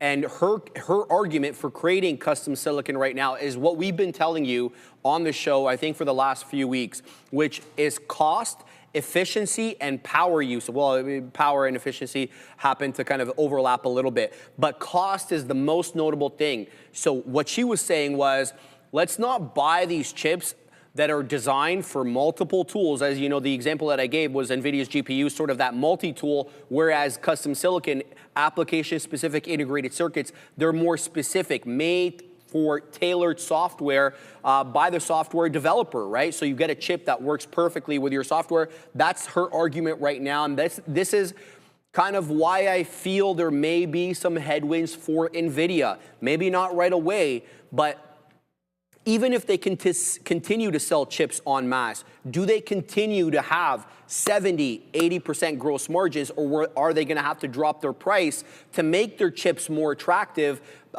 for exactly this reason? Because companies are starting to make their own custom silicon. So this is a development I think we really need to keep our eye out on in the next year or two, because it's definitely something that I think could be disruptive. In any event, I'll digress for a second over here and cover BEAT. BEAT, 282 high, dropping down now into the 50s. So I'm looking now between the 50s and the 40s. It's a topping tail candle that sent this one down. But take a look at what we did earlier. We had another topping tail candle right there at 1150, drop back down, 3 or almost 4 candle red setup on this one, but it holds a 10, and then we make a new high a day. So let's not put too much stock into one candle. I'm talking about the topping tail candle at 1215, and let's see what the price does after that. Again, I'm looking for between 250 to 240 as a buy. Right now, it's still above 50, so let's see what this one does. If it wants to come back down a little bit more, we'll pick some up. I also want to mention MIGI Mogmo. We traded MIGI a lot yesterday. This was probably my biggest winner. And this one just got back above the volume weighted average price into 972. It did breach 10. I think it got it to about 1015, 1012 to be exact. It's still below the pre-market high, which is just south of 11. In fact, it is $11 on the dot at that 8:25 5-minute candle.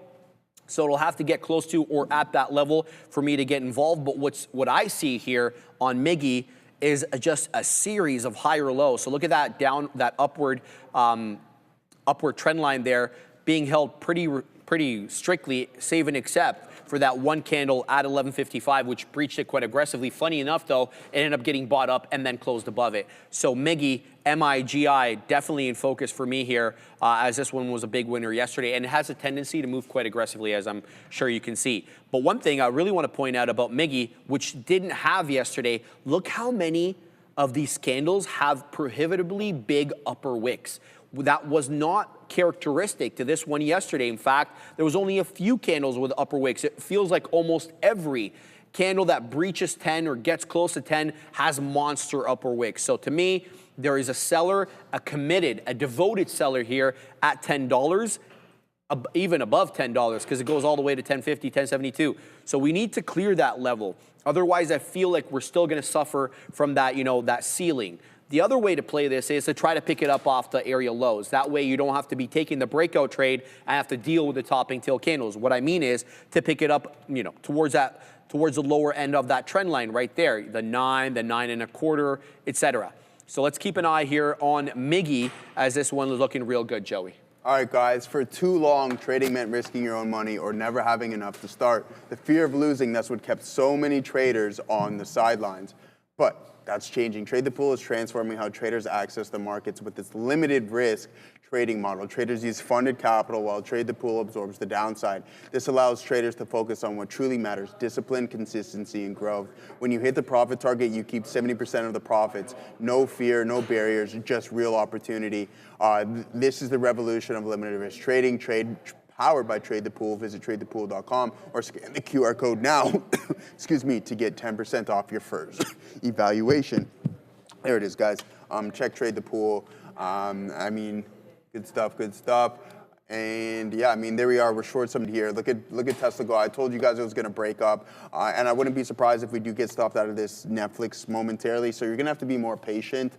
And I mean, I gave back about half of the day so far, so I'm going to have to be really, really relaxed and chilled. I'd rather just go away with half the profits than nothing at all. So may not be as active after this trade. It's going to be tough, without any question. I always say that all the time, and I always end up in trades, but you have to stick to your guns and stick to your rules at times. So let's go. I mean, we're going to try to hold this for 50s. That'll be a nice 2-to-1 there.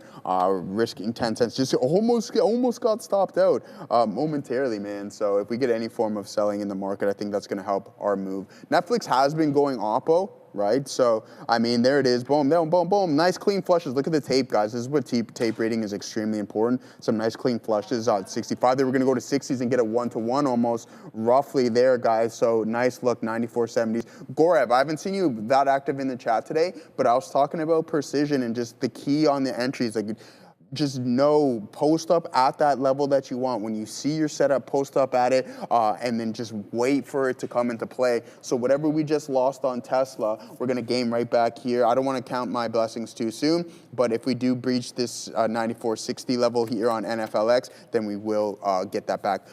Dara, what do you have for us?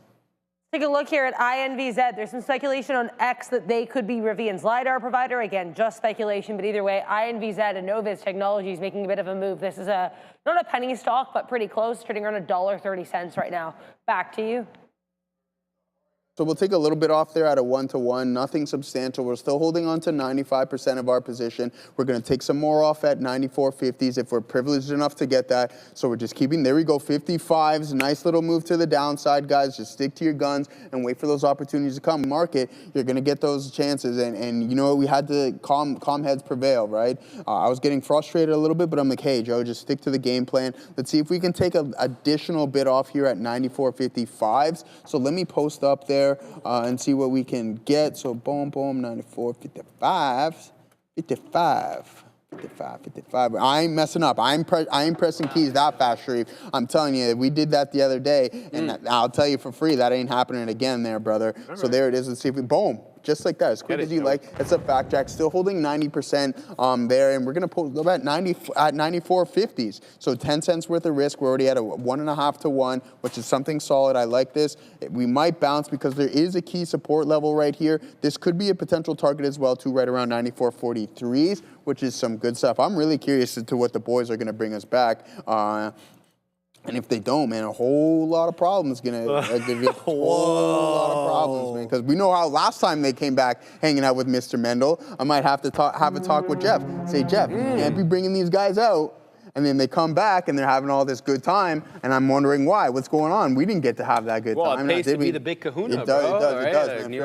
Fair enough, brother. They earned that, obviously, with many years on the show. AEO breaking out 25.05. This guy's got it up on his side screen. Joey. Yes, sir. When we got that 2-candle red pullback on the daily and then the 2 monster green candles, that is trouble. It's trouble. Yeah, it is trouble. It's trouble. I'm in big time trouble. I think it's only a matter. It's nothing is guaranteed in this life, certainly not in the market, but it looks like it's continuing here. Look, man, American Eagle, you can make of them what you want, but the price action, I think it's the speaks for itself, man. Yeah, exactly, and it's with everything. It speaks for itself. I mean, if the stock is strong, you don't want to be going against it. It's definitely I used to love this clothing brand back. I want to say in the mid 2000s, 2005. Were you ever like a skateboarder or anything like that? No, but I did go through like a phase where I really liked more like rock. That was like grade 7. Everybody had their like emo phase, kind of. No, I didn't have an emo phase. Okay, I didn't either. To be honest. No, I didn't. I really didn't. Guys, I gotta take this off. Clear. There we go. We're back into beat. I added into beat like a cycle. Into the $0.50, showing me 55s, bouncing up off that 10 EMA on the 5. Let's see if this one wants to price spike up. If it loses 40, I'm out. Simple as that. But I want to talk about MIGI, because MIGI is making a serious move now through 10. It's currently showing 10.20, prior bar high, 10 1/3, high a day, 10.72. But the pre-market has its own high, 8.25 candle, $11 on the dot. Watch out for MIGI here, especially if we can get through 10.5. MIGI, if we can clear 10.5 decisively with a closing print, this could be trouble here for the shorts.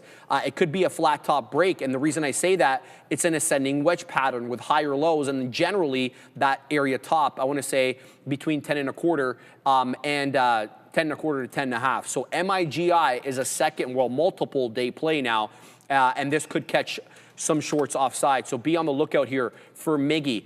Right back into the high 50s we go on BAT 59s. Now, can we get a price spike up to make a new candle, to make a new high?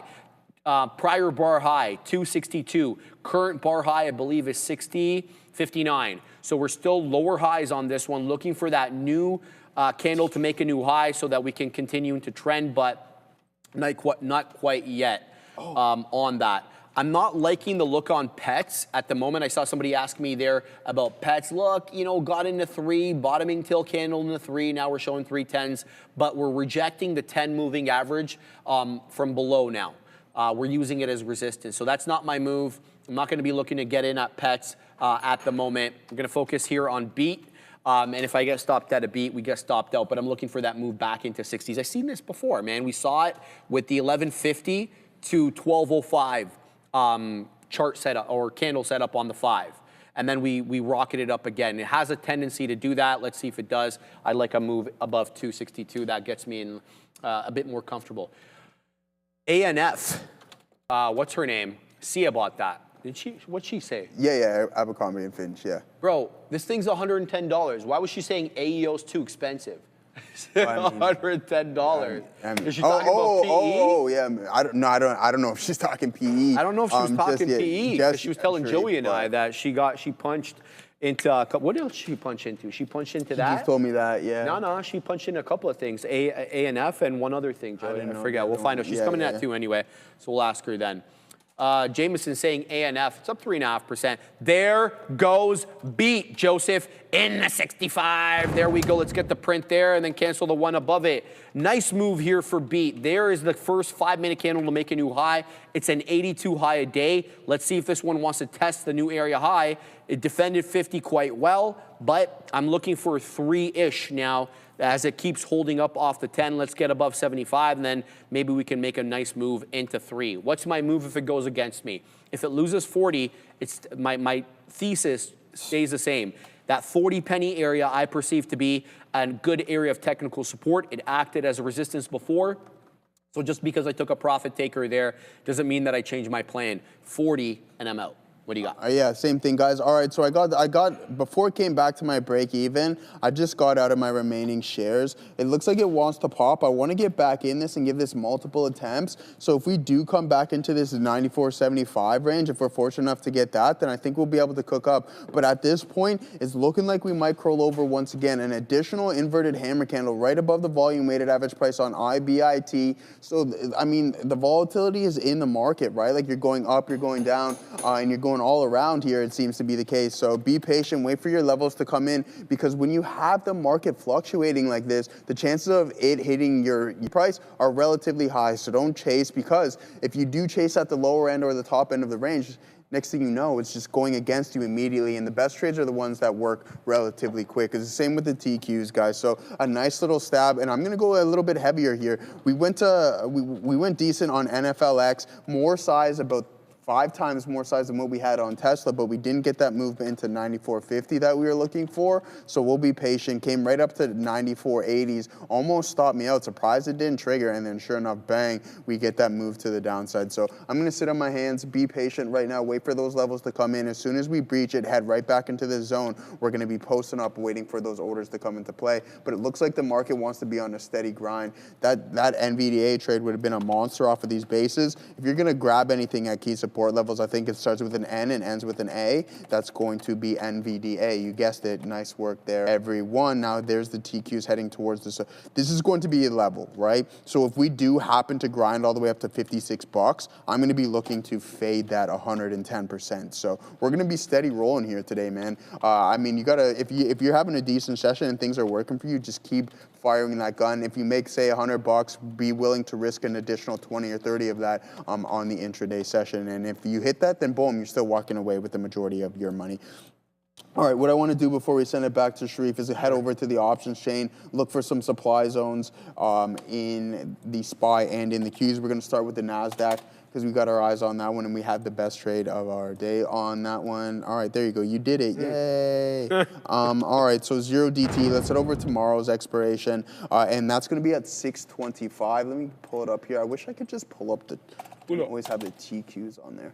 All right, so 6:25. Yeah, exactly. So this is some good stuff. So that's going to correlate with our pre-market high, and you can see that concentration right there, 14,400 contracts with 38,400 traded on the intraday session. So there it is. That level I'm looking to fade. So watch out for the grind. Be patient enough for it to come into play, and then sure enough, you might be able to find a potential fade there on the TQs. If not, then that's all right. Don't worry about it. You'll find another trade. We're just kind of correlating two things: pre-market high and a supply zone on the options chain, Sharif. All right, I'm just sending. All right, yeah, you want me to keep going? No. Adira, do you have the link for Rivian or not? Do you need it? Yeah. You're watching, okay. Good. All right, guys. Yeah, I just put in so there was a summary by The Fly about what they were talking about. I just wanted to see whether the custom silicon by what's it called, Rivian, is ASICs. It is. So, I mean, that's just a synonym. Custom silicon, application-specific integrated circuit. So, yeah, my thesis remains the same on this one. I'm going to be really suspicious, man, of these new releases by NVIDIA. And I know you're not going to catch me shorting it either. Like, I'm not going to take a short position on NVIDIA in my long term or anything like that. But it is something that I am worried about. I am a shareholder of NVIDIA, and I haven't really done anything with the position. I've had the same position pre-split, but I am starting to get concerned a little bit, to be quite honest with you guys, about that. All right, we're flattening out on beat. It's losing the trade. MIGI is breaking out. MIGI is absolutely rocketing up 11.25, Joey, 11.33. That takes out the pre-market high, but only by about 20 cents. There's a seller at 20 here. He just got decimated. Oh, no. 11.40 high. Limit up to 61, guys. on MIGI. MIGI is him right now. Let's see if it can, 1140 into 12s. It's dropping, losing 11 right now at 1098. Is this a dip trade right now? Is this a buy opportunity? MIGI is just, it suffers from that same affliction it's been suffering from all day, which is topping tail candles, which means either aggressive profit taking or, you know, short selling into this level. So MIGI taking out levels 1140 high. The 10 EMA is far below the current price action, 978, 980, give or take, something in and around that level. So I don't know how to, I don't know if I want to work in here, Joey. It's defending 11 though. It's defending 11. How much room I have to give it though is always subjective, because you know it's going to dip below 11. The spread is too wide on this one for it not to, so you can end up getting triggered out. And here we go, losing into $0.75. There was no way I was going to give it to $0.75 in terms of room, not something like MIGI. So I want to see if it clears 11 decisively, then maybe we can kind of get in and then with smaller size. I don't know. MIGI really, really strong right now. Big move up here. Triple CX says Bovin. CCCX. Big breakout as well, 7.5% into 1508. Good call out there, Bovin. I'll take out CADL as that one has lost VWAP, and we'll put Triple CX. What do you got, Joey? What's going on? That was crazy. It's what breakout a massive... central right now. Yeah, this is huge, man. Look at this. Okay, so I'm like, okay, I seen an order keep getting rejected at 94.70, Sharif, and then all of a sudden, this flushes. So I'm going down in the time and sales. You can see this was a couple of seconds ago, and I'm like, whoa, what the hell? And then it just popped 10 cents immediately right away, and then rejects aggressively. Holy schmoly, man. What a market, man. This is crazy stuff, especially when you're on these lower time frames and you're watching these pennies, man, penny pinching over here. So I'm gonna post up, I mean, if I was posted up at 94.75, that's instant, like, in the money, like, boom, flushes to 94.75. Boom, instantly comes back, man. This is a party, man. Sorry, I'll stop saying man, maybe. But yeah, it's a lot of fun. I'm gonna post up at 70s now because I think that was it. Oh wow, what an aggressive sell. Yeah, Netflix is really choppy up here, guys. So be prepared to have those diamond hands and stomach a little bit of volatility as we just keep ebbing and popping up, going down. So there it is, 94.70. I think I'll be lucky if I get this price again. I do like it. If we breach, I think there's going to be multiple levels in which you can get involved at, but you just have to be prepared on the fact that you might be selling at the lows, which can get typically a little dangerous, right? So there it is. We're going to get right back in at the price that we had before. Otherwise, it might just go out without us. If it breaks this 94.58 level, look like it's going. Look at the strength in this selling is absolutely insane. Wow, yeah, this is a lot of fun here, guys. I'm personally having a lot of fun watching this tape on NFLX. It's really key. Let's get our quote highlights on this because it's going to tell us a lot where we have our ladder built. 20,000 is going to be just too much for NFLX. So we're going to bump that down to 2,000 and see what that does for us. Still too much. Hey, all right, I see how it is. We'll get down a little bit more. Get down. So yeah, there it is, guys. It looks like we missed that opportunity. That's okay. We were a little bit late to the dance. I was thinking that we were going to breach through the high of the day and then curl over once again, but that doesn't seem to be the case as the market might start coming back in right here, guys. Boom, Joey. There goes MIGI, man. We got 09s. Here comes into 60s. Let's see if we can take it out. Come on, man. Take out that 60 seller. Let's go. 59 showing up. Let's go. There it is, Joey. Boom, into MIGI. Big breakout right now on MIGI Mogmo. Again, we do it on MIGI. We did it yesterday. We're doing it again. 1186 high right now on MIGI. I shouldn't have taken out 2 right there, man. That was silly by me. I didn't see the offset. Yeah. I hit the wrong key on that one. But anyway, big breakout right now, Hosean. Of course you know we got it out, Hosean. Big breakout right now on MIGI Mogmo. Good trade on this one, up 70%. Let's see if we can get some more. Let's see if 11 comes back in. That was my move, to wait for the clearing of 11 and then a holding of 11. We got a clean hold on that 11 breakout there. Now, do we get a retesting of that $11 area? I'm packing the patience. We don't need to be first. Showing that there's buyers here stepping in between a quarter to a third. Every time it dips into that 25, boom, rocketing up right back into 50. Let's watch the price action develop a little bit more. MIGI, a bit of a wider spread, but a good couple of days under this one's belt. MIGI, nah, come on, Mike. We can't be doing that, my man. Come on now. Oh, yeah. Come on, man. Yeah, come on, Mike. Let's see what MIGI has been doing over a period of days. We got the 15-minute chart over here. This is kind of why I say it's a multi-day runner. It really started getting going, I want to say, on the 9th. Just make sure. Yeah, it had a couple of outsized days back in late November, but really kind of faded off from the low of the 9th to the high today. We're up over 200%, a little bit less, excuse me, than 200%. Coming down into 11 though is MIGI Mogmo. Is this going to hold 11, Joey? This is where we got in last time. The buyer stepped in at 11, but it doesn't feel like, I don't know what it feels like, quite frankly. Let's watch. Yeah, there you go. A nice price spike up off 11 again into the low 20s, high 20s now. Can we see 30s here on MIGI? Fantastic look, guys, on MIGI, but very volatile. Traded carefully. Rich Tech Robotics, guys, nice curl up here. Here comes that 450 hold. It was a double bottom through the 10 EMA, held up at the 20, and now we're about to take out 450. If this takes it out decisively, I might get into this one and then ride trend on MIGI. Also, let me just throw in... yeah, I like that price. I like that price. What do you like there, Joey? You like that short, eh? Okay, tell them about it. Yeah, man, where the money's at. Let's see if we can get this going on Qs, man. There goes the Netflix heading towards the downside. I like our peak. I'm trying to catch the top here. Some indecision prints off of the highs, and we're slowly starting to come back in. I mean, we're giving this 10 cents. If it breaks, then we're at a dodge 110%, but I like our chances, and we're going to just give it full steam ahead. As we're in at 55s, we're out at 67, so 12 cents roughly.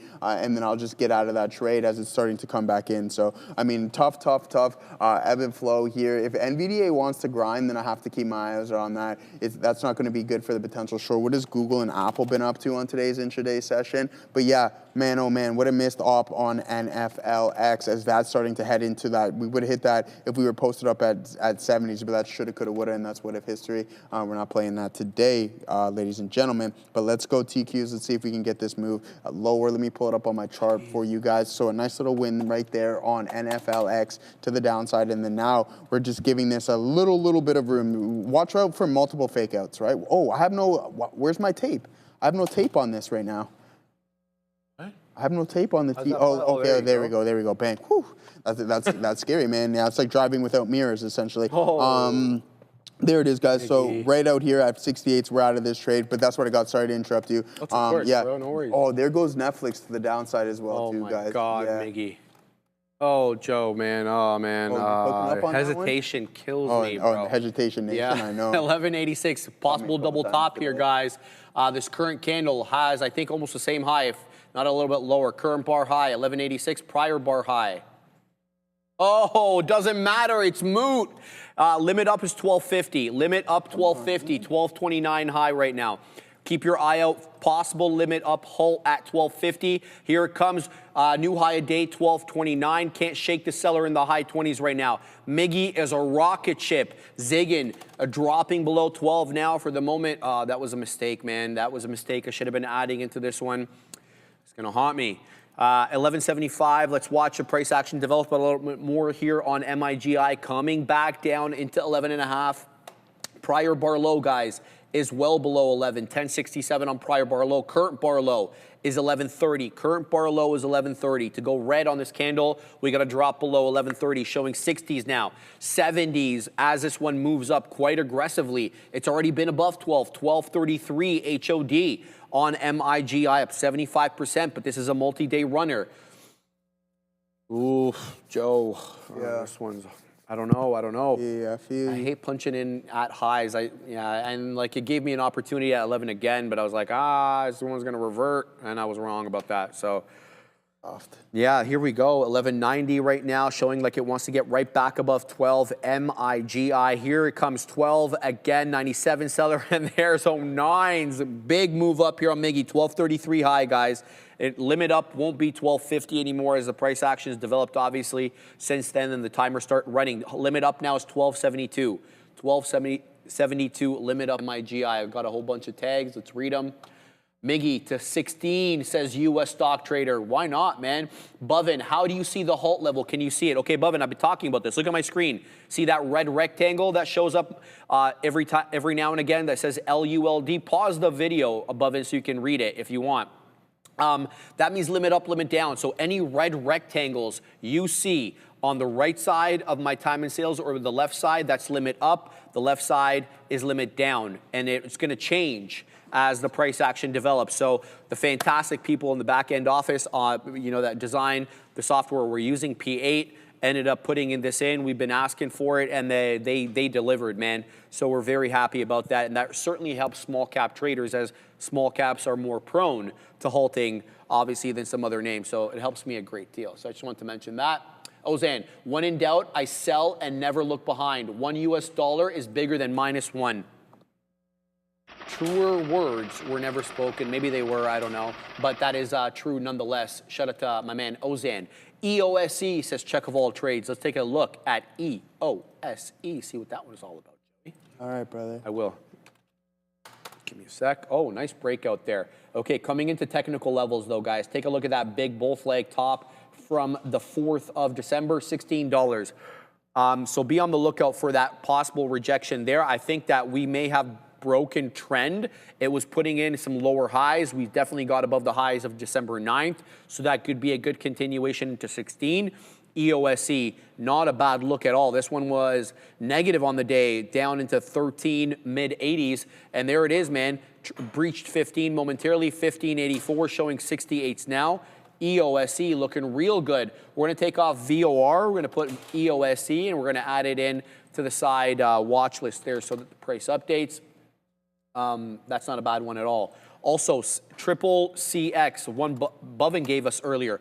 Look at the clean hold on the 5, on the 10 EMA. Drops down from 1520 high all the way down into 1475, and there it is, right back into 15, a clean hold off the 10 exponential moving average. But MIGI is destined to take out the 1223. It looks like 1233, excuse me, as it works back into 12 mid-teens.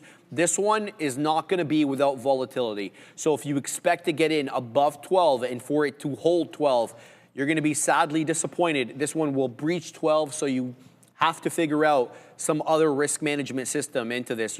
Don't put your stop right below 12 if you're taking a 12 breakout, or if you're punching in above 12. It's just not going to hold it.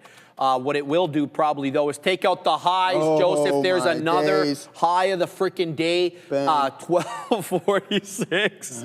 Now this guy's killing me. 1246 high of the day on MIGI, up 81.5%. Osama F. Sharif, what did you eat, man, to get all this energy? God bless. Brother, I'm just, I'm naturally an energetic person. Yeah, man. you didn't know this guy. 2 sessions a day because we just have way too much energy. If I don't, it'll manifest in a negative way. We don't want that. No, we don't want that, Joey. All right. So, no, brother, nothing. I know that... that the coffee here is some of the best coffee I know. When I have coffee on the weekend, it just doesn't cut it. It doesn't hit it. It doesn't not hit the crack same, in a cup that I make on the... I love coming to work. How's our lottery ticket? Maybe we can scan that right now, Sharif, and see if we could caught a chicken dinner winner on that. 40 sheets. I will gift 1,000 memberships if we hit that, baby. I mean, there it is, man. What a move on Netflix. Second opportunity at that squeeze right here, but now we're short the TQs, and this is starting to slowly work for us. 1.5 to 1 here. So thanks for the Netflix short working out. It says, yeah, man, 110%. I'm glad that it's a really, really good setup in my opinion. This is a much more difficult trade because you have so many variables that are coming into factor here. It's Apple, Google, NVDA, Tesla, Microsoft, and Netflix that I have up here. But oh man, what a monster short this was right off the highs. And we had a pretty good entry on this one as well too, right at 70s. It does come back to our break even, but we just never took that additional entry on it. So now if it comes back to my break even on the TQs, it's going to be the same narrative. I wouldn't be surprised if it doesn't. Starting to get a bounce in NVDA, and the market just essentially does whatever that thing's doing. So keep an eye out on that one. We're short at 55s. We get a move into about 41s, so not too bad. 12 cents, hit a little bit under a 1.5 to 1. So we'll see if we can hold on to this. But Netflix was a substantially better, slightly engaged. Obviously, you can see that from a daily as well, so keep that in mind. But if we don't get too deep of a pullback, which is surprising, I mean, there it is, boom. You just pull back, boom, boom, boom, boom. Sometimes they boom, boom, boom, boom. Yeah, I mean, it's tough. Nice indecision prints off of the lows here on Google, guys. So a nice double hammer, so that's going to give you double the confirmation. Yeah, real smart, Joe. So there it is, bang, bang, and then now you're off to the races on that win. So that's wham, bam. Thank you on Google. Now, as for some of the other names, if there's anything specific, I haven't really gone over any names that you guys want to look at, so feel free to let me know. We have Microsoft selling, Tesla going Oppo right now, we have Nvidia, and we have Alphabet starting to come back in a little bit. Adara, what do you have for us? Keep an eye on Rivian. This has been pretty consolidated for a lot of this event. They just announced their Rivian Assistant, which sounds like it's going to be basically, with you in the car, sort of a Siri type thing. When I hear more, I'll let you know. This was just announced. We did get a little bit of an uptick here on Rivian as we send you back to Joe and Sharif. Adrian Petrus, thank you so much, brother, for the 10 live Trader TV memberships. Thank you so much for that. Very kind of you. I gotta take this opportunity to let them know that if you just got one of those memberships, we'll see who got one. Stan O 614 got one. Luis no, he didn't get one. Aura Alpha, Chris 3062. We got Ian as well got one. So if you got one, make sure to get my morning note every single morning, guys. We're gonna show you exactly where to get it. Come on, YouTube. This is embarrassing, Joey. Uh-oh. It's not going to YouTube. Don't embarrass There we go. Embarrass I just got to flip the account over here, and then we go into this. There we go. So let's go to Trader TV live homepage, and I'll show you exactly where to get it every single morning. There's the handsome Bob Iger. Here it is. So you go on over. So first of all, you go to our homepage, Trader TV Live. Go to Posts right there. Click Posts. And then weasel on down, Sharif's morning note. It's only going to be visible to members, to premium members. They see members only on the top. Hit that read more, and there she is right there. Hit that read full PDF here. You click that, it takes you to the PDF, and then you'll be able to see basically all the main stories from the morning. These are not AI generated. I take full articles and we summarize the articles. So I'm not asking the AI for data. So it will not hallucinate about wrong information. It's summarizing information put in from an article. So I go and select all the articles in the morning for you guys to kind of get everybody's day ready. So there you go, Oracle revenue miss. You get 3 key areas of support, 3 key areas of resistance, as well as a trader takeaway. It gives you guidance, what investors got spooked about, the different segments that they have and how they performed. And today, I think we've got 14 different stories. Yesterday was 16. So, we're going to definitely give you that full comprehensive look on the market. Adrian Peters gifting 10 memberships. Joseph. Yes, sir. And for now, some exciting news out of Canada for the sophisticated traders on the stream. We are talking, of course, about Beta Pro by Global X Canada. This is Canada's largest provider of leveraged, inverse, and inverse leverage ETFs, and they've launched 6 new triple leverage ETFs. They're offering you guys 3 times bull and 3 times bear exposure to the likes of the S&P TSX 60, as well as semiconductors and on U.S. Treasuries. And if you want even better, they're offering you a special fee rebate by dropping management fees down to just 65 basis points, all until New Year's Eve. Yes, December 31st, 2025, plus the U.S. focused strategies use currency hedging, which offers the potential for pure performance and exposure. So if you're tactical and you're a sophisticated trader and you're looking to amplify your performance, you need to check out betapro.ca/3x daily to learn more. We're going to pause for a second. Joey, we're going to Adair. Couple different headlines here. We'll start with Google. GOOGL reportedly facing an EU fine next year for favoring its own services. Lots of EU antitrust talk for Google. This is the latest piece, but keep an eye on SMCI as well. Not moving too much. Apparently, the company is at an investor conference right now saying that they've seen some evidence of others in the spectrum talking about increased CapEx. So CapEx talks here from SMCI as we send you back to Joe and Sharif. What's up, Sharif? Give me a high five, but I'm like, dude, my hands, I didn't want to hit you because these palms are sweaty. Oh, you're like my cousin, bro. His hands are always sweaty. But I'm sure he's not in a trade like this. Oh, man, what's going on, man? Joey. Yeah, I mean, hey, we missed out on Netflix, stuck to the guns, and just got right involved in here on some TQs to the downside. So a nice little short here, guys. boom, off that top. I wanted to get the 40 fill because it kept bouncing off it, so I did take a little bit off, but nothing substantial. And we're continuing to bleed our own blood right now, so it's a pretty good look. And I ain't making the mistake of taking everything off. I'm still sitting on approximately 45% of the position. Going to look for, I think the dream would be the volume weighted average price, but it might be a slight push there, guys. Google, Apple, Netflix selling aggressively, Microsoft coming back in, and then we have NVDA slowly starting to participate to the downside. So yeah, there it is, guys. 5, 5, 5, 5.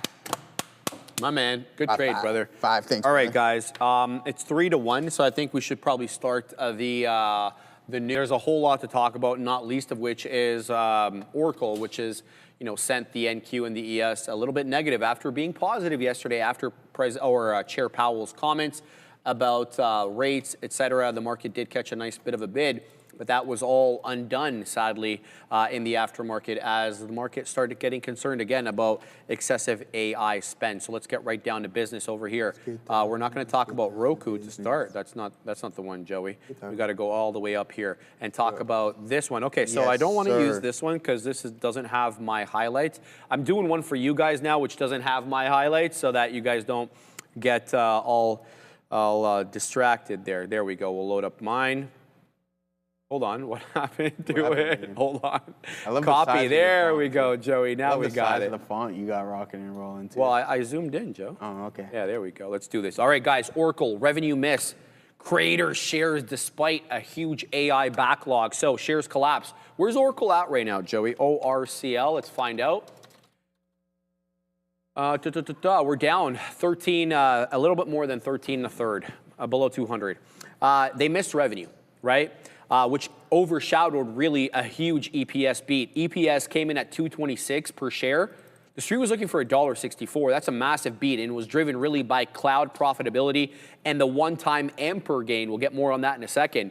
Revenue came in light, as I mentioned, $16.06 billion. The street was looking for about a little bit more than 16 1/5. A rare miss for the company. As AI infrastructure obviously came into play. Cloud revenue. Beat estimates, $7.98 billion. The street there was looking for a little bit less. And that metric, the $7.98 billion, surged 68% year over year. Big move there. Oracle cited large AI-driven cloud contracts. We're talking about Meta, Nvidia, Airbus, Canon, Deutsche Bank, LSG, Panasonic, and Rubrik, all looking to tie up with Oracle, of course, OpenAI. Their remaining performance obligations, that major metric they gave us last time, which rocketed these shares on the last earnings report, exploded 438% year over year, over now $500 billion on remaining performance obligations, which is basically backlog that they can't meet because they don't have the capacity to meet it. It shows good demand, but on the other side of the equation, what's the point of demand if you don't have the capacity to meet it? You got to build out, which is CapEx, which is going to lead us to the debt coming up soon. OpenAI, as we know, committed about a little bit less than $300 billion to Oracle to spend on their infrastructure over 5 years. But it's really the debt here. The debt is really making the street very, very worried. Software revenue did fall. Free cash flow was $10 billion, but the CapEx now projected to be $50 billion for the year. That's up from 35. And we showed you yesterday when we reviewed Oracle ahead of earnings, they had a record bond issuing. Bonds, of course, are debt. Prior to this earnings report, which I think it was like $18 billion. And now we're getting about $15 billion more in CapEx than they had projected, which could be good, obviously, because the RPOs are increasing. With respect to the guide, Joey, in line for EPS, $1.70 to $1.74, with revenue growing on that top line, 19 to 21%. They're guiding 16.5 to 16.7 billion. Yeah, fantastic stuff. I was reading up on the report as well, too. And Sharif nailed it on the head, essentially. At the end of the day, you having this backlog is fantastic. But if you don't have the infrastructure and you have to spend significantly more compressing your margins, it's not good. And that's why the street is really afraid of what Oracle has going on right now, because they have to build out a substantial amount and they just don't, as Sharif mentioned, have the capacity to do so. So you have to increase that infrastructure. But guys, we got an interview with you. Adara's going to bring us something nice, as always, guys. Very timely interview today, too. We've heard a lot about silver as of late, and today we are pleased to have on here the CEO of Regency Silver Corp, Bruce Bregagnolo. Bruce, how are you doing today? Thank you so much for being here with us. Yeah, great, thanks. Nice to be here. Of course, yeah. Thank you so much for coming. We want to talk here about silver and gold because they are at record highs. Can you explain how that impacts a business like yours? Yeah, certainly. The big thing about the sector is margins, and it's all about margins. So with gold at record highs, with silver at record highs, the producers are just minting money right now. But the one problem the producers have is they need to fill their pipelines because they haven't been exploring over the last few years, and that's where a company like Regency... Let's talk about the high-grade gold, silver, and copper discovery that Regency is undertaking right now at Dios Padre. Yeah, we've been very fortunate to drill into what looks like a big system. We've got good widths and excellent grade of gold, copper, and silver at the project. We have a historic silver mine where they were mining 750 grams of silver in the past, and we've managed to drill into a major discovery underneath that, and it's in this breccia zone, which is an exploded up rock where the fluids have filled in. So we've just announced on Monday that we hit that high-grade zone again. We don't have assays yet, they're pending, but we did hit the structure, and now we're going to drill up towards the historic silver mine. Can you tell us a little bit more about your drilling program here? Do you have any updates that you can share with us? Well, just what we had out on Monday, we updated that we hit the breccia zone. We have had some very high-grade hits in the past. Our last hole that we have assays for hit 38 meters of 7.3 grams of gold. And it's really noteworthy that in the core that we announced from hole 2525 that we announced on Monday, that we hit the quartz feldspar porphyry, which controls the copper zone. So we've hit a new zone here. We've hit the existing breccia, so we're very excited about our drilling. Your management has extensive experience in Mexico. So how does that impact your operations, and what unique insight do these individuals provide in terms of operations and strategy for your company? Well, we've got a great crew on the ground, so we don't have any issues getting stuff done down there. We have our assays being processed very quickly. We have access to drillers. We have access to personnel. We have access to the people that we need to locally, we're very good in the community. We've been a very good corporate citizen. We do all the little things that are necessary to be a good corporate citizen. I want to talk a little bit more here about your team, I guess, in a wider sense of the word. What can you tell us about Regency's strong financial relationship with Centurion One Capital? Well, they've been great for us. We rekindled our relationship with them back in August. They raised us $4 million. They put their own money into the deal. And we announced on Tuesday that we're doing another financing so we can continue drilling on an indefinite basis at Dios Padre. So when you keep getting good results from your drilling, you just want to keep on drilling. Is there anything else you want to tell our audience about Regency Silver Corp? The Dios Padre is a very unique type of project, having a high sulfidation system with the porphyry, with the breccia. This is a type of system that historically has become a mine. So there's very few of these. They're very rare, and they're usually quite high grade and large. So we're very fortunate to have found what we found at Dios Padre. Thank you so much for sharing about your company and being here with us today. Bruce Bregagnolo, CEO of Regency Silver Corp. Thanks again. Great. Thanks for having me. Great information, great interview there. Yeah, man, silver is, it's fantastic lately, Joey. It's been on a run, man. It's been on a run. A lot, I got to tell you, I'm speaking for myself here. I didn't kind of personally believe in the whole thing because apparently it has less industrial applications than does gold. Than gold, obviously. So, I mean, I'm not going to pretend like I'm some expert in metals. I'm really not. We got to actually call Raheem up right now. Maybe we could, let's see what... Yeah, oh, yeah. I thought you had something to say. No, Raheem, call our guy up, Raheem. Yeah. I thought you were going to go something, it was a joke coming or something. I don't know, man. No, obviously we get the metals. We could talk a little bit of metals. Of course, Raheem is the man. Yeah, exactly. Are you done with Oracle? Because Adara is going to comment. Yes. Okay, Adara, Oracle. I have a lot to say about Oracle. You guys know how I feel about Oracle. And I have to say, here's the thing. Sure, RPO, fantastic. I am not here to like poo-poo Oracle's RPO because that's good to know revenue coming. But why are you missing revenue 2 quarters in a row? Like, sure, EPS beat. I'm not here to disparage a lot of this report, but I do find it a little bit interesting that this company seems to really be emphasizing their strategy, you know, guiding 5 years in advance, or their RPO rather. Like, what orders are you putting on right now? So I don't know. I do still find that to be a little bit concerning. Obviously, still concerned about this as well. And I think, in a way, it's maybe a little bit, I don't want to say a relief, but I think it's kind of interesting to see here compared to last time where we gapped up massively on a double earnings beat, double earnings miss last time for Oracle. That miss, but we guided higher. Now at least the street seems to be like, okay, sure they beat on EPS, they did miss on revenue.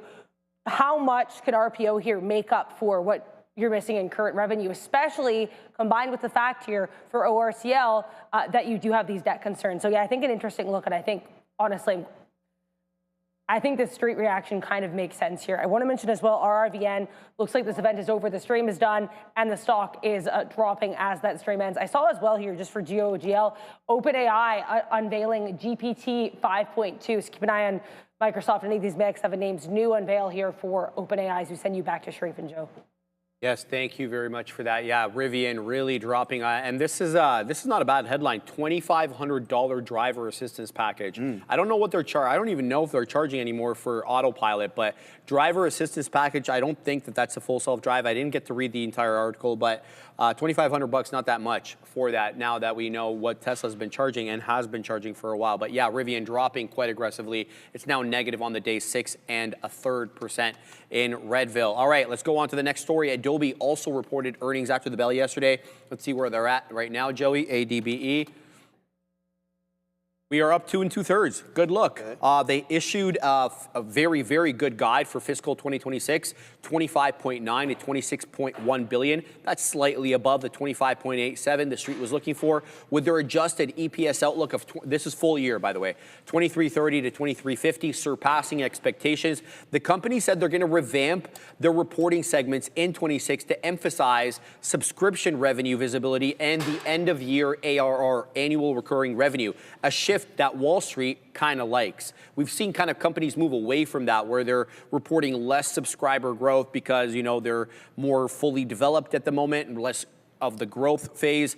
Kind of doing the opposite here for Adobe, despite being a very, very old company. And they're relying heavily on AI, specifically here, Firefly. Our production team very much uses all of the Adobe products, as Brendo mentioned this morning. With respect to Firefly, they now have over 70 million monthly active, what they're calling freemium users, Joey, which is up 35% year over year. They're saying they're seeing strength across all their categories, whether it's Creative Cloud Pro, Photoshop, Lightroom, and they're saying AI embedded in those programs is really helping move the needle.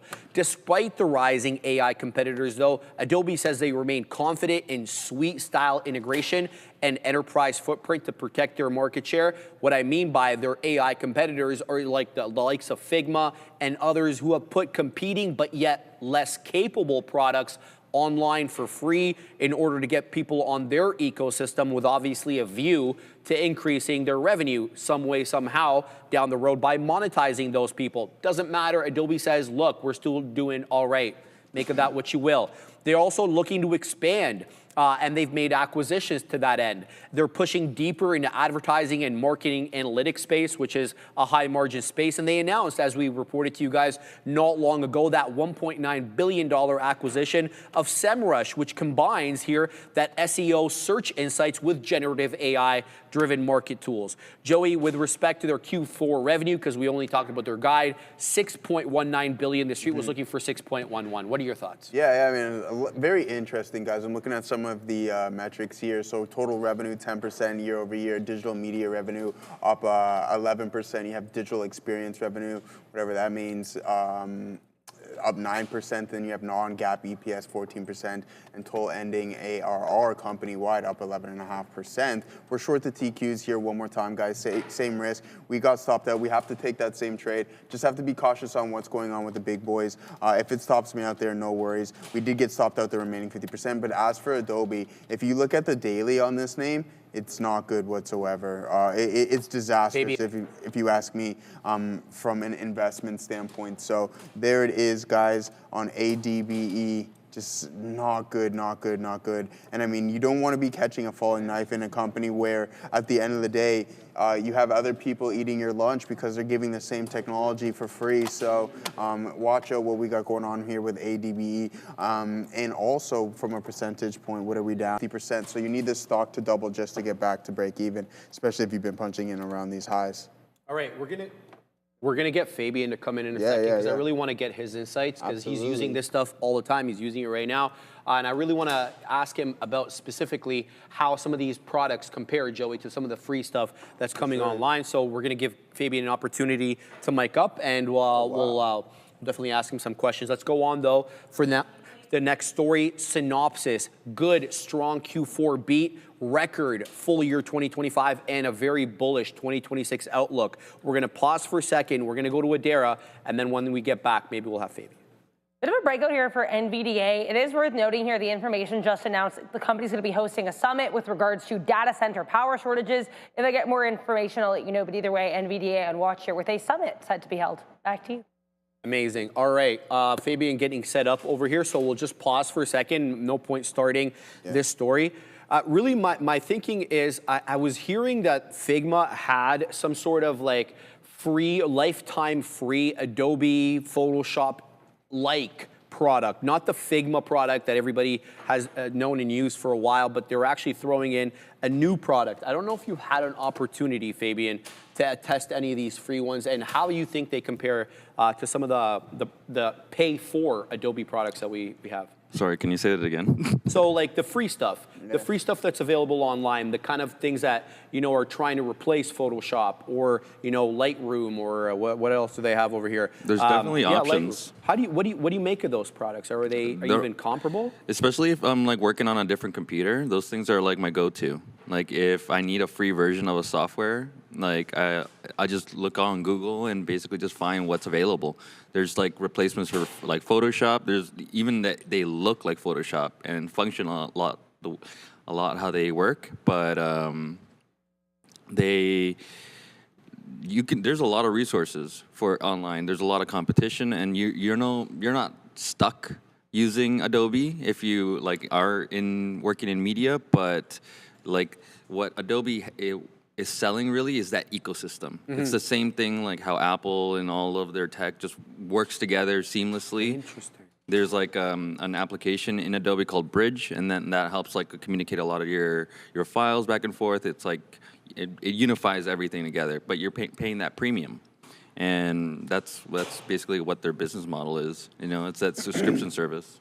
Well, have you used some of the freer products? Like you said that you can just go into Google, you can find something, and then you can just go in and use it. 100%. Okay, and so when you used it, did you find that it was much more limited, or there was things that you could kind of finagle and figure your way around? Like, what were your initial thoughts? Definitely more limited, but or clunkier in certain ways, but like it's free. Right? It's free. Yeah. So you're gonna like deal with it or find another workaround, find another software or a different program that can just do what you need it to do. And that's kind of like the workflow that when you're like within those like free softwares, like for like editing video, it's like Premiere Pro, but like there's DaVinci Resolve, which is free, and that's amazing. And then there's other softwares that like you can just find, again, it just takes a Google search. Sorry, one more question, Fabian. Is there anything that you do, say, in day out with your routine that you use Adobe products for that you couldn't do on these freer apps? Just more of a headache, if anything. Okay, I see. Like, it's like I know how these programs work and like, you know, all the shortcuts and like how you have your hotkeys ready. But when you're jumping on a free software, it's definitely more limited in certain ways. But it'd be like that. Yeah, no, I get it. So it's like, where would you fall? Middle ground? Like you're sort of like, they're not bad, they're nice to have, but I wouldn't really leave the Adobe ecosystem. Is that kind of where we stand? If I can use it, I will use it. But if like at my home computer right now, I don't have any Adobe subscription, I just have all the free softwares, versions of the softwares before they went on that subscription model. Because before you could just outright buy the software of the year, basically. But they took that away. They're going on the route like Maya 3D, which is like one of the first companies to do that too, right? Like that software as a service and take away like that one-time payment into. There was a public company called Avid. It went private, but they're basically like the predecessors of Premiere, and a lot of like they copy each other back and forth, but it's not private, which I don't know why. Okay. Thanks, Fabian. I appreciate that, man. It gives us color, gives us insight from somebody who's actually using the product every day. So definitely that's good information to have. Joey, let's go on to Synopsis. Strong Q4 beat, as I mentioned, and a wreck 2025, and they've got a very bullish look for 2026. What's SNPS up to right now? Where's it up? It's down, actually, 0.7%. Let's talk about the report. EPS, adjusted, that is, came in at 290, topping the 278 despite actually being down year over year. They beat estimates, but they printed 340 last year this quarter. They're saying it's due to the ANSYS integration and a mix shift. I don't know what the mix shift is, but I know what the ANSYS integration is. $2.26 billion in revenue they brought in. That's up from 1.6, in line with estimates, but a nice growth rate. And the company said the strong acceleration of that top line number was driven by demand for their EDA products, electronic design automation tools, and the semiconductor IP. The CEO here highlighted, Joey, a solid finish that positions Synopsis as an industry leader from silicon to systems, reinforcing the edge the company has with chip design software. Now, with respect to the full year 2025, they hit a record revenue of $7.1 billion. That's up 15% year over year from 6.1. A nice top line growth there, clean $1 billion. Strongest growth in years in the company's history, and they exited they're going to exit 2025 with a record backlog of $11.4 billion, much like the RPO number we just spoke about with Oracle. Management, though, Joey, expects another record revenue year in 26, and they're saying it's going to be supported by full integration of ANSYS as well as, of course, operational efficiencies. So this company, ANSYS, contributed $667 million in revenue for the full year. For revenue this quarter, and 756.6 for the full year, of course, having been picked up a little bit later. Their full year guide for 26 above estimates, as well as for Q1 of 2026, Joey, down 0.7 right now, but what do you make of this? Yeah, a lot of interesting stuff here with Synopsis. I'm just reading through some of the report as well, too. Interesting stuff, guys. So operating margins, 37.3%. What I wanted to add on, Sharif, is actually the the backlog. You said 13.5 billion, or something along those lines. Yeah, so that's up or 11.4 billion. So that's up from 10.1 billion the previous quarter. So that's starting to increase. Total debt, 13.5 billion, largely from the and whatever that is called, the deal. Management repaid around 850 million of term loans, and they plan to pay it all back by the first half of 2026, which is absolutely phenomenal. Margins are increasing as well, too, guys. So a lot good going on for this name. We'll pull up the technicals on it right now. SYNS. I just want to let everybody know MIGI is halted up 1448, up 116%. Tap showing the exact same, Joey, 1448. Didn't want to interrupt, but just want to let them know MIGI is rocketing up yet again. Second day play, guys. Be careful with this one. It's awfully volatile. Absolutely. All right, we're going to head over to Adair, guys. I'm taking the second attempt on the short, but it doesn't seem to be wanting to work right now. We got almost a penny away from getting stopped out. Adair, what do you got? Synopsis, daily chart. Looks like a hot mess as well, too, guys. Yeah, I was going to talk here about AAPL. I'm just seeing this come through. Reportedly, a court ruling shows that the U.S. Appeals Court partly reverses sanctions the sanctions order against Apple in the Epic Games App Store lawsuit. If I get more details, I'll let you know. But again, it does look like a court ruling shows that Apple's, or the sanctions here order against Apple was at least partially reversed. So if I get more details, I'll tell you. Really quickly as well, INTC on watch. Forbes calling this one a long idea, thinking that it could go up 50%. Back to you. I just found out something crazy. I'm digging into exchanges, and I stumbled across BTCC. They're top 30 globally, guys, and here's the wild part. They've never been hacked.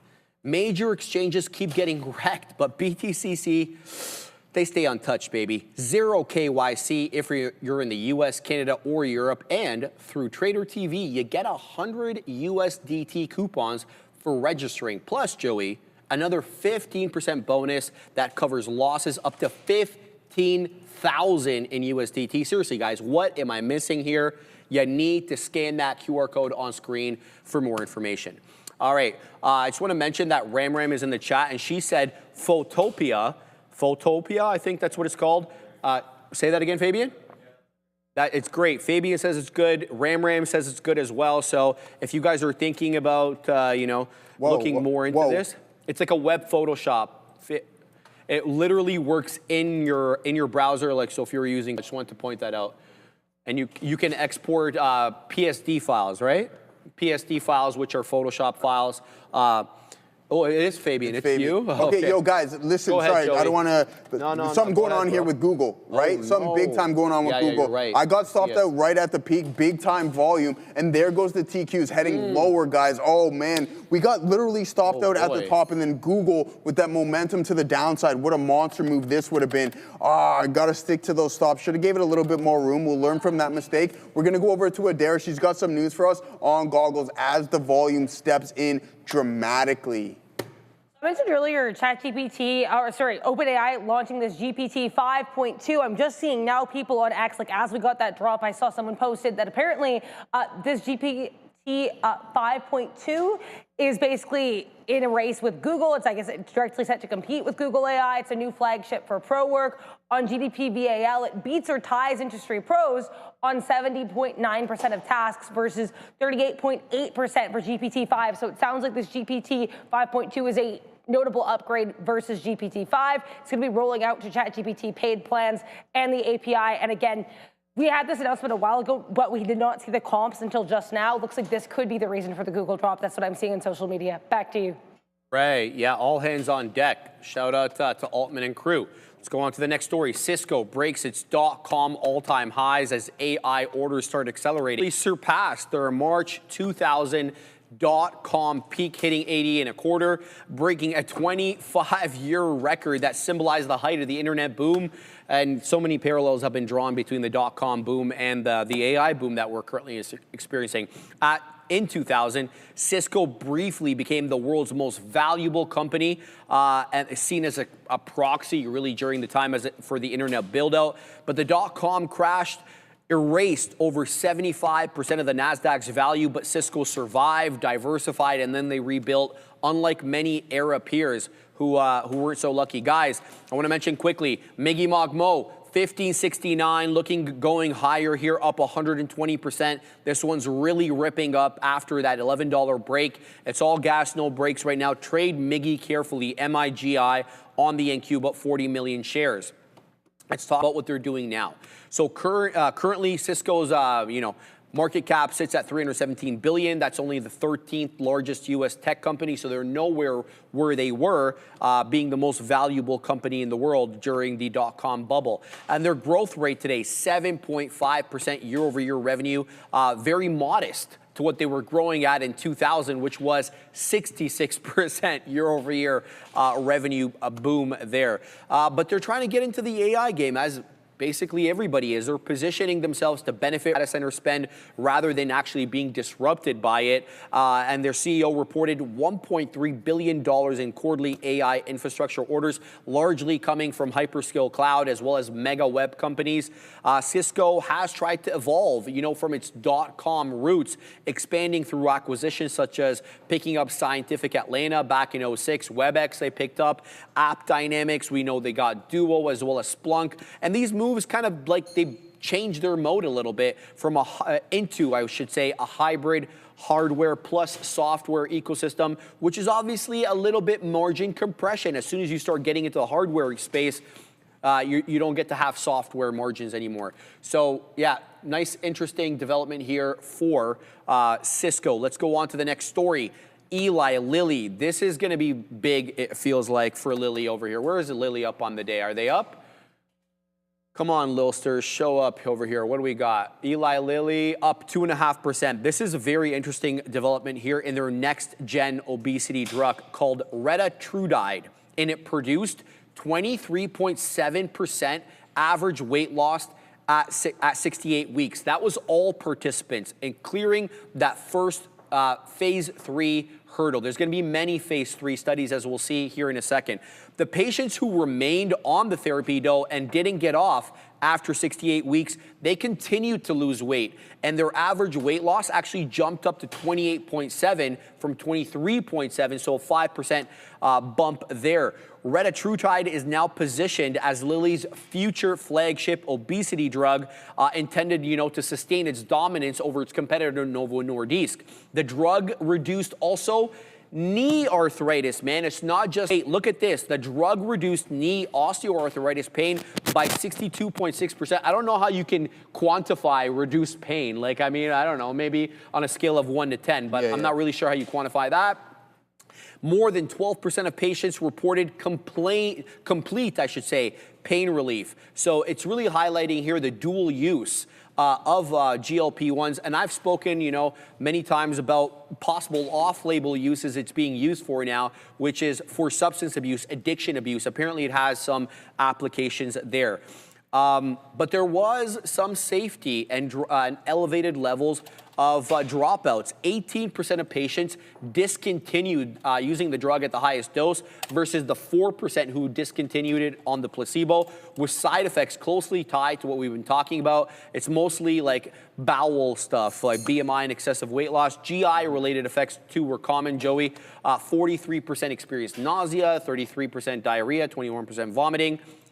But the main thing about this is they are apparently light years ahead of Novo Nordisk, who's also trying to come up with a very similar drug. Novo Nordisk is pursuing its own triple agonist pathway, and they're paying, $2 billion for the rights to pick it up from United Labs. However, they're years behind, according to this article, with Lilly a strong lead into the 2030s, people are saying.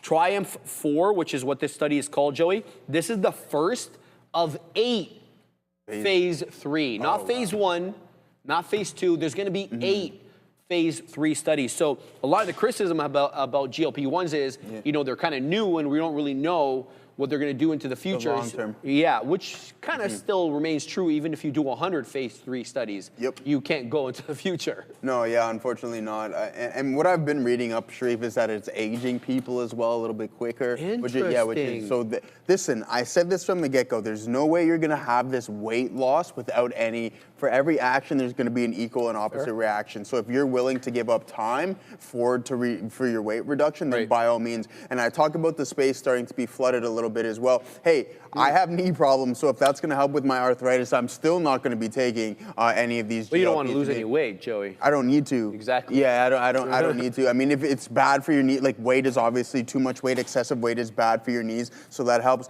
But at the end of the day, the space is very, very interesting because at what point do we come to the realization that, hey, it's starting to get a little bit flooded, and then you're also having participants. You're not going to take it for the rest of your life. So is that pipeline slowly going to start to dry out? We'll see. We'll see. I think that the West has a bit of a Yeah. We have the obesity problem. We'll we're not beat around the bush around that. It's just the reality of it. We talked about oil and salt and everything being some of the most addictive substances on the planet. Accurate. And sugar, right? Sugar as well too is the worst. Drink water, not sugar. You know what's funny, Sharif? Yes, sir. So you'll very rarely see me drink some of these juices, but when I have one, it's like, oh, okay, the next day I want another because I had that. Yeah. I don't know. It just hits me like vitamin that. C, brother. No, but it makes me it kicks. Like I used to drink a lot of Powerade and stuff like that when I was younger, but it's just something about the sugar. It's really, really, really addictive. I respect that, man.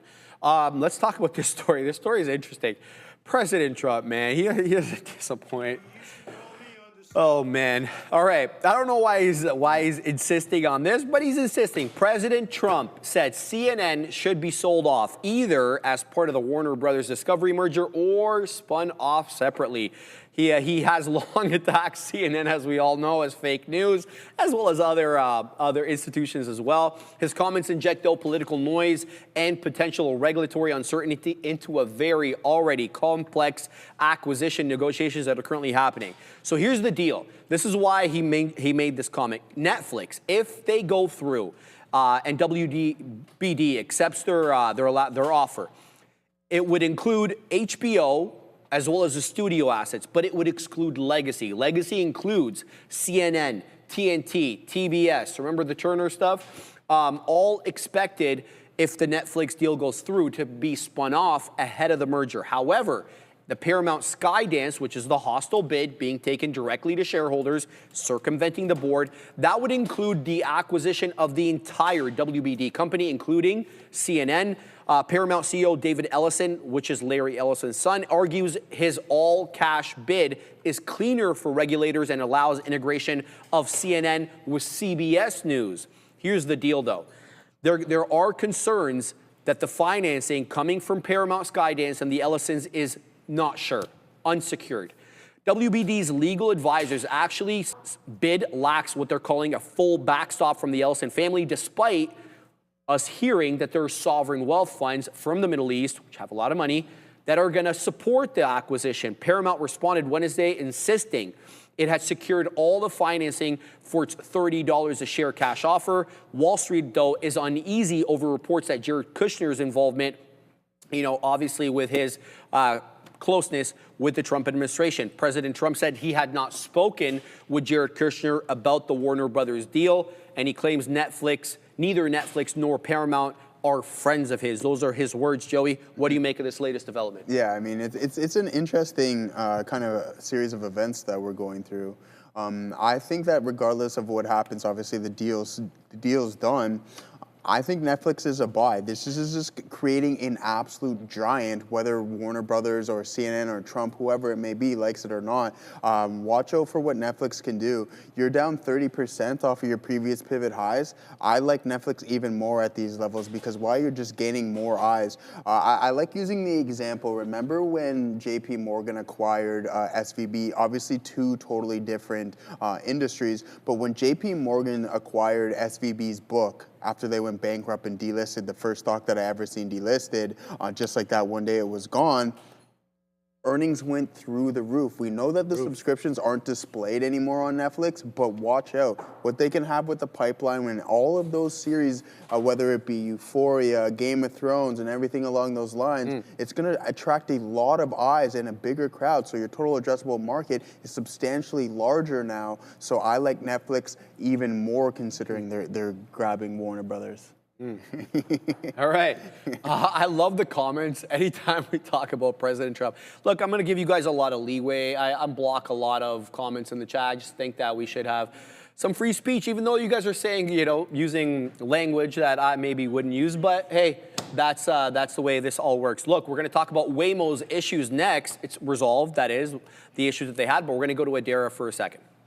Just be aware here, this White House press conference, our press briefing with White House Press Secretary Caroline Leavitt is happening, and she just mentioned both the Fed and Nvidia, so we'll talk about it. Rather, she was asked questions about both these things. So for the Fed, she was asked, when is Trump going to make this announcement? She said she's not going to get ahead of him, but that he does think that more things should be done here with regards to the Fed, that the 25 basis point rate cut was a good start, but he would have liked a bit larger of a cut. Talk about NVDA as well. She was just asked here, basically, what was the president's thinking with regards to the chips, allowing these chips to be sent to China with national security concerns. He basically said that what you see with Trump is what you get, and I guess that he supports this measure. So either way, just be aware, NVDA and the Fed being discussed. Back to you. And the comments are wild in the chat. You guys are wild, man. All right, let's get to this. Assassino, I just got to show them this first. Sorry.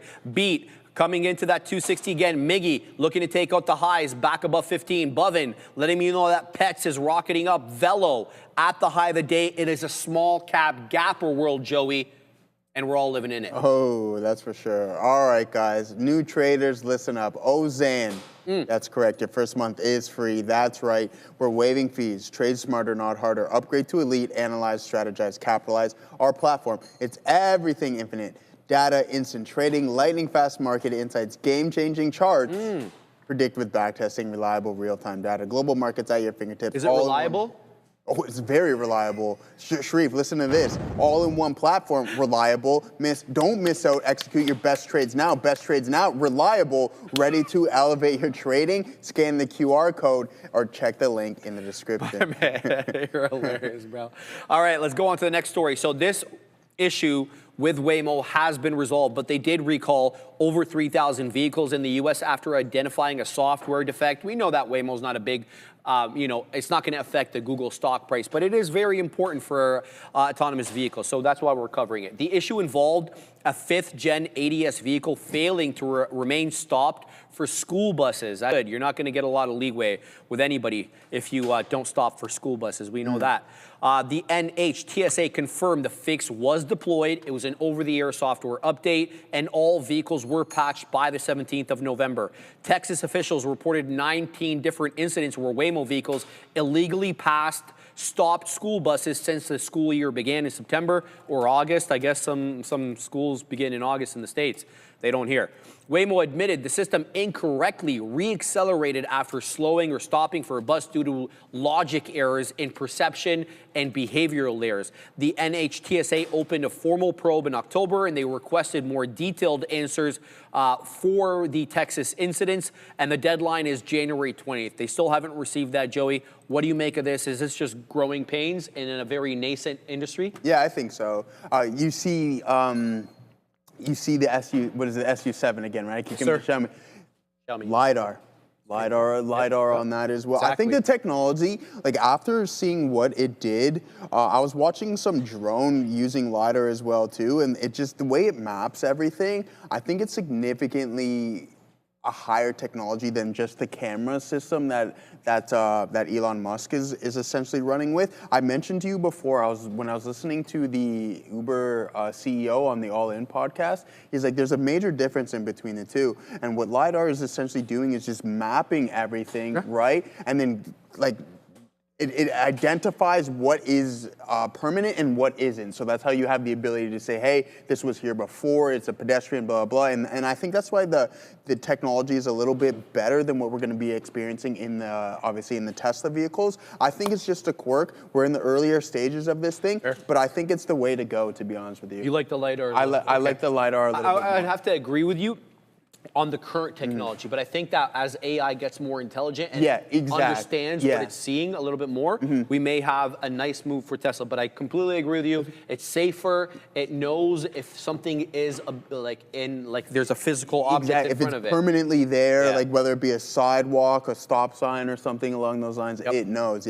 But who knows? With LiDAR, what if you can interpret this into your LiDAR programming as well too, right? The AI I'm referring to. So the technology in both sides, I think, is going to grow. Yeah, they're not mutually exclusive. No, exactly. But we all know. Let's not beat around the bush here.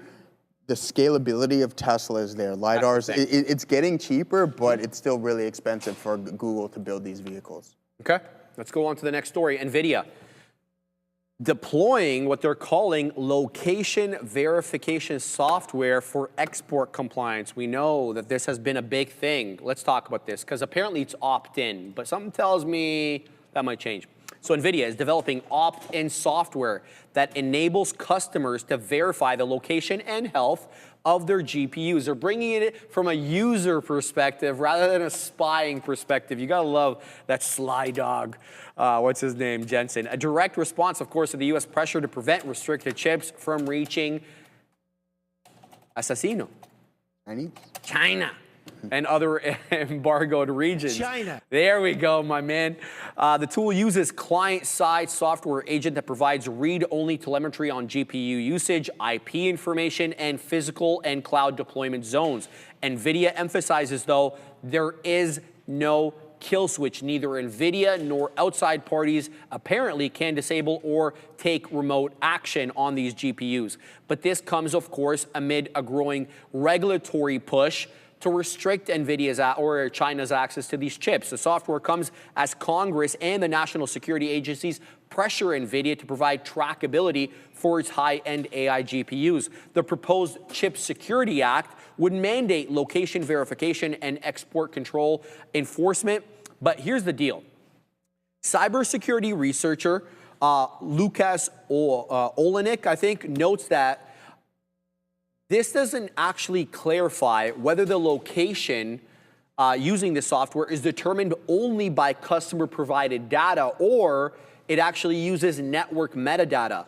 and cloud provider signals. So the point is, it's harder to bamboozle. So he doesn't really know the extent of the technology and whether it's relying on user input or it verifies it some other way. The system can also flag inconsistent deployment patterns, apparently, which is useful for regulators to track export volume. We already know how China feels about this. They're already telling their companies the H20 is compromised and not to buy it, as backdoors, kill switches, trackability, and they've warned that. They've warned Nvidia specifically against adding tracking, backdoors, or hidden remote access mechanisms to its chips, and we already know, man, they dissuaded some of their tech companies from buying even the H200. Yeah, absolutely, absolutely. It's funny, I was thinking about this the other day. There's only conflict if you create it. So if everyone was just like, hey man, you guys do you, we're gonna use your tech, we'll use your tech, and everybody mind their own business at the end of the day, you have none of this going on, but it would be extremely less interesting. So it's only conflict if you create it, and I feel like that's exactly what's going on here. We're just kind of creating more of a rift between the two countries,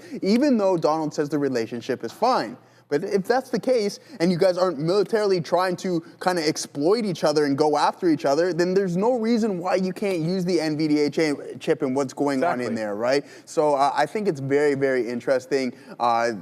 This story is going to continue for quite some time. I don't know if a deal will ever come to the point where America will send China their best chips. If they're locating them, then if you're not misusing them, then who cares if you're locating them or not? Yeah, that's obviously, they're going to use it for other reasons that may not be ethical towards whatever the United States feel, or it's a threat as well too. So I'm sticking with the story of if there's only conflict if you create it, and I feel like that's what we're continuously doing. That's fair. That's fair. Let's go on to Gemini. What it was called, Gemini Space Station, Gemi. An earlier IPO this year with the Winklevoss twins. Shares, let's see where shares are, because they were up big in the pre-market to the tune of 13%, maybe more. It's at day's high right now. Gemi is up 23.86% now. It's a decent market cap, man. 1 2/3 billion after its derivatives arm, Titan, received designated contract market DCM license from the CFTC, enabling legal U.S. prediction markets. So they're going to get into that Kalshi poly market kind of vibe. Titan is the name of that, I guess, branch. And they're going to offer event contracts tied to yes/no outcomes. Joseph and I already have that on our platform here. It's going to cover sports, economics, politics, future events, everything basically you can bet on. U.S. customers will trade through Gemini's existing web interface, and a mobile app apparently is coming soon. The CFTC acting chair, Pham, is reportedly supportive of this innovation, giving Gemini the regulatory momentum. The ARM expands, the Titan, I should say, is looking to expand into crypto futures, options, perpetual contracts, and building what they're calling is a one-stop financial super app. Shades of course, Elon Musk and his X app there. Key competitors, as we know, Joey, Kalshi, Polymarket, Robinhood also positioning itself as a prediction market hub. So they're not really, on their own in terms of trying to get in with Polymarket and with Kalshi. You and I were talking about this as well. It seems like if, the polling, political polling south of the border may be a little bit less accurate than the political polling we have here. So I was basically using Kalshi and Polymarket for the U.S. The presidential elections to kind of see where things stood. And that turned out to be a bit more accurate. Yeah. That's very interesting stuff.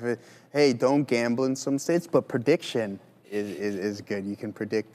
Very interesting, Gemi. I personally never used it, to be honest with you, Sharif. But interesting stuff. I think it's going to continuously grow. We're starting seeing more states start to adapt it, whether it be via DraftKings and all of these other companies that started before. Penn as well, too. Penn is another company that's in the betting markets, I can say. But we have our brokers starting to get into the prediction markets. Robinhood starting to get into the prediction markets as well, too. So just keep an eye out on that stuff. It's just a fancy word for gambling, in my opinion. There you go. There you go. Spoken. All right, let's go on. Talk about Mr. Lip Boo Tan. CEO, of course, of Intel. Oh, sorry, Sharif. Yeah, go One ahead. thing, yeah. Before, look at Bitcoin go here. Really ripping, guys. We have Microsoft breaking out as well, too. We got NVDA heading right back towards the opening price. So watch out. A big-time recovery in the market, especially after that aggressive selling out of the gate, guys. Must be because we were talking about Gemini. It had to be, obviously. It had to be. I'm predicting, I'm going to make a predictive bet that IBIT might climb up to $52. All right, so this article is positing that Lip-Bhutan's dual roles is raising conflict of interest questions. Essentially, I should say, the article is saying that, he's furthering his own interest. Let's talk about it. So, Intel CEO Lip-Bhutan, who also chaired the AI startup Rivos, pitched Intel's board in this year, I should say, to acquire the company, but was blocked due to a direct conflict of interest and lack of course, an AI strategy to justify the purchase. That's according to the article. I'm not, vouching for the veracity of the assertions. This is what the article is saying. Once Meta entered with a competing offer, Intel counterbid, pushing the ultimate deal value towards $4 billion, well above their prior $2 billion valuation in their prior funding round. But that's normal. You get acquired, there's going to be a premium on it, right? Meta ultimately acquired Rivos, I don't know how to say it, but the bidding war inflated the valuation indirectly, of course, benefiting Lip-Bhutan as a shareholder through his venture firm Walden Catalyst, apparently here. Conflict of interest scrutiny within Intel. So at least 3 separate cases apparently emerged where Intel explored deals involving a TAN-connected startup, either through Intel Capital or an outright acquisition talk. Intel has formal recusal rules. TAN must step aside when conflict arises, but insiders, according to this article, note this is challenging since TAN has hundreds of VC venture capital investments, creating a consistent overlap. The decision-making during recusals defaults to CFO David Zinsser, who reports, I should say, directly to Lip-Bhutan, which of course on its own raises questions about the strengths of the check and balances within the company. But here's the Intel board's position and the political context with which this falls. Despite the concerns, Intel's board supports leveraging TAN's vast network as the company attempts, of course, that major AI turnaround after losing $19 billion last year. As we know, the U.S. government's taken an $8.9 billion stake, effectively making the company a national asset during the AI semiconductor race. President Trump initially publicly criticized TAN having China links, but later backed him after a private Oval Office meeting. We know about that. So, how do we end off here? TAN pushed Intel into deal talks with Rivos and later Sambanova, where he also holds leadership and equity stakes. Sambanova, once valued near $5 billion, struggled operationally and financially, prompting TAN to explore a potential Intel acquisition to bolster Intel's lagging AI chip effort. And Intel and Sambanova have signed a non-binding term sheet, Joey, and negotiations are apparently ongoing. Is this one of those cases where, look, the dude's connected, he's obviously a major player within semiconductors, AI, and the tech space in general. He's got, as this article says, many different investments. Is he trying to push and push his own book, or is there a natural overlap here at play? What do you think? I think a little bit of both, no? I mean, if you're that well connected, again, I'm not versed on the whole scenario, but why wouldn't he? His job is to make Intel a better company at the end of the day, and he's been doing a pretty good job so far, in my opinion. Obviously, the stake within the United States government is going to help you substantially, which can contribute to a significant amount of why the stock has recovered, but he hasn't been doing a horrible job. So I think he should stay under the radar because we know what Donald has been. He was already at him pretty much earlier in the year as well, too. All right, Dara, give us your take on this Intel development.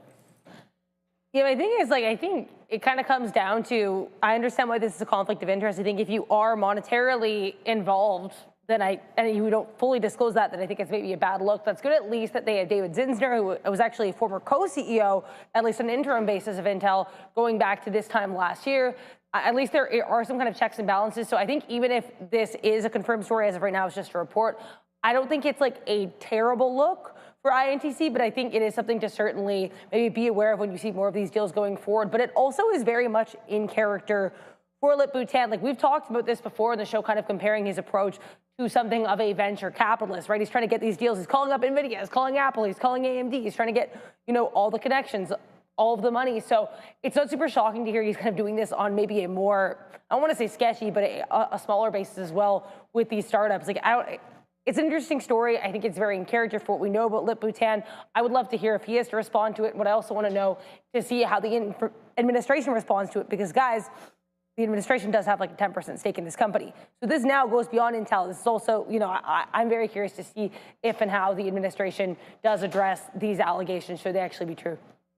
Thank you very much. All right, let's go to Unity, up 1 2/3, and they got the nod today from Piper Sandler as well as BTIG. But I'm covering here what the Piper Sandler analyst had to say. He upgraded Unity to overweight from neutral, citing what he calls material improvement in the mobile advertising environment heading into next year. He's got a new price target for the name, $59, up from $43. Implying obviously confidence in that near-term acceleration. He did note, though, Joey, that a healthy mobile ad market backdrop is starting to take place, setting up the stage for revenue re-acceleration in their core segments, Unity's core segments. So let's talk about those core segments. Their vector ad business has delivered 15% quarter-over-quarter growth for 2 straight quarters, which is showing you that the advertising dollars, they're still there and they're able to result of their growth. They highlight that vector is scaling at double-digit growth, becoming a key contributor to the overall ad segment within Unity, and the firm expects this momentum to continue as mobile CPMs recover and performance-based ad budgets normalize. We always worry about this, right? About the ad dollars drying up as corporations want to become more efficient. The year of efficiency with Meta, now we're starting to see maybe year of efficiency 2.0. Right, with some metaverse. Yeah, this is literally 2.0, right? Essentially. So I don't want to bring Meta into this because they're obviously a competitor to Unity, but the advertising dollars, Joey, right, have something to do with the economic climate as well as corporate profitability. Corporate profitability still looks pretty good. It still looks really good. 80% of the S&P beat their goal. Estimates. Yeah, exactly. I think at some point things will cool down, but to what extent? Because if you want to make money, Sharif, you need to pay for digital ad because that's how you can tap into the most amount of consumers at the end of the day. So, I mean, it's not going to probably be, the spending may not be sustained forever, but I think you'll have the ebbs and flows. It'll peak a little bit, it'll cool off as the economy cools off as well too, and then eventually you'll start to rise once again and once again. Because let's not kid here, man. Social media is an extremely powerful tool, and you want your businesses out there. You want to tap into as many of the consumers as you possibly can across the board. So I think it's something that's going to continue to grow for sure. Did you hear about Australia? Yeah, didn't they 16 and under. Yeah. No social media. Yeah, exactly. Monster fines too, Joey. That's like huge. 150 million, like big boy fines. Yeah, so you mean 150 million? Like if the social media platforms don't do what they need to do, but age verification, assuming, monster fines for those social media companies. An experiment there in Australia. We'll see if that comes on this side of the world, but interesting. MIGI halted 1533, still below the day high of 1569. TAP still showing 1533, the same level that we halted at. It's up 128%. It's putting in another bull flag. That's the way I see it. $11 breakout. That's where that's where this bull flag breaks out. And you've got a range right now between 13 to 15. Yeah, it's a $2 range, but that's kind of the way this one falls. So MIGI, MIGI, halted up again, 128%. Madawake, no knee. Oh man, that was a monster one, Adam James, man. Madawake on that sauce. I don't know if he's on that sauce, but he's something. You see how he just throws back the defender, pushes him. He actually stopped midway to throw the defender out of his way, and then he put it in top corner. Ooh. It was classic Madawake, man. And he left Chelsea, by the way, to come to Arsenal, Joe. Oh, did he? Say, I would do the opposite. Picked him up for 50 million quid. A little bit more, transfer, actually. Monster, player transfer. Shout out to Adam. Thank you, buddy, for that $2 super chat. Appreciate you there. All right, Joey, let's see what we got. Next one here, Roku. I think we can skip this one, guys, and the boys are probably almost back. So what do you? They're not back. Bro. They ain't coming back. We're leaving here. Yeah. We're leaving. I know you're on a There's not going to be any show. man. Assassino's going to have to come on and do the show. Fabian. Yeah, I mean, those guys, same thing. We're going to have a talk with Mendel, be like, hey, man, these guys have a curfew. Like, if they're not back at their desk at 1:50, you guys better be bringing something. Are you going over there, Shreve? You got to check out the fried chicken. I got a piece of salmon from Ramin as well, too. Guys, this is what I was talking about earlier in the Qs. Where did we, if for those who were paying attention, where did we say a supply zone was? I'm not going to mention it, but if you guys were listening when we were going over the options chain on the Qs, where was the supply zone? I'll wait for you guys to put it in the chat because it's really coming into play here. This is why you have to use it. Zoom me in. All right. Oh, that's Ramin. Get out of here, man. Anyways, I got the piece of salmon that you left me. I'm going to have that for lunch as well. So we don't eat too much fried chicken. Yeah, I mean, hey, it is what it is. The market's really coming in. I would have liked this short, but there's zero chance that I'm going to chase it. 625, no one's answered me. So thank you all for paying attention for when we go over the options chain activity. 625, 624.91 is going to be your high as you're starting to come back in. So that is a big time resistance zone. I was going to take another attempt here on the TQs, but we were going over the news. Excuses, we'll get over that. So no, it wasn't 55.90, it was 625. On the TQs, but I guess that is 55.90. Why am I a thief? I don't understand. I didn't take anything. You literally asked me if I wanted your salmon yesterday, and it's still the same one, so I'm gonna eat that. I've had salmon for dinner for like 3 days in a row, which is maybe a little bit much. Getting sick. Thank you. Yeah, John. No, I didn't go over it this morning. It was during the midday. So this was that level, and we should have took that short, but shoulda, coulda, woulda. We got that nice move to the downside right here. Try again, but you get this massive move with Microsoft and company. Those boys continuing to climb higher and higher. And I'm like, you have to stay away from this stuff at that fact. I do like an NVDA short here, potentially. Lots of indecision prints around these highs, but a tougher name to get involved with the shorts, guys. So we'll wait for a pullback. If it breaks 180.16, then we'll maybe just avoid that. But other than that, we're consolidating right now. Oh, I know you're joking, man. Don't worry. I'm not the easiest to offend. Other than when you talk smack about my trading, that's when I get mad. So if they're back, eh? Did we get our doggy bag? Or doesn't look like it, Joey. They came empty-handed. That's crazy. But the fact that they're using the bathroom means that they were drank. Oh, drank. We don't. It's Thursday, right? It's Thursday. Kind of did feel like Friday, so we got to go hit the gym and everything along those lines. So none of that activity.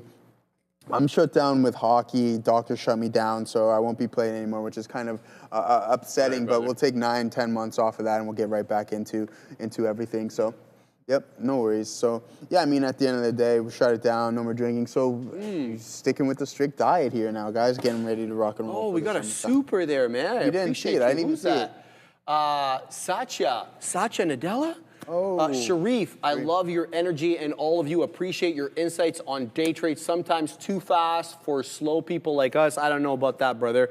We try to, put on the trades as quick as the market moves. I mean, the market's dictating how quickly we speak. Shout out to you, man. I appreciate the $10. They're kind words, and thank you for watching us every day.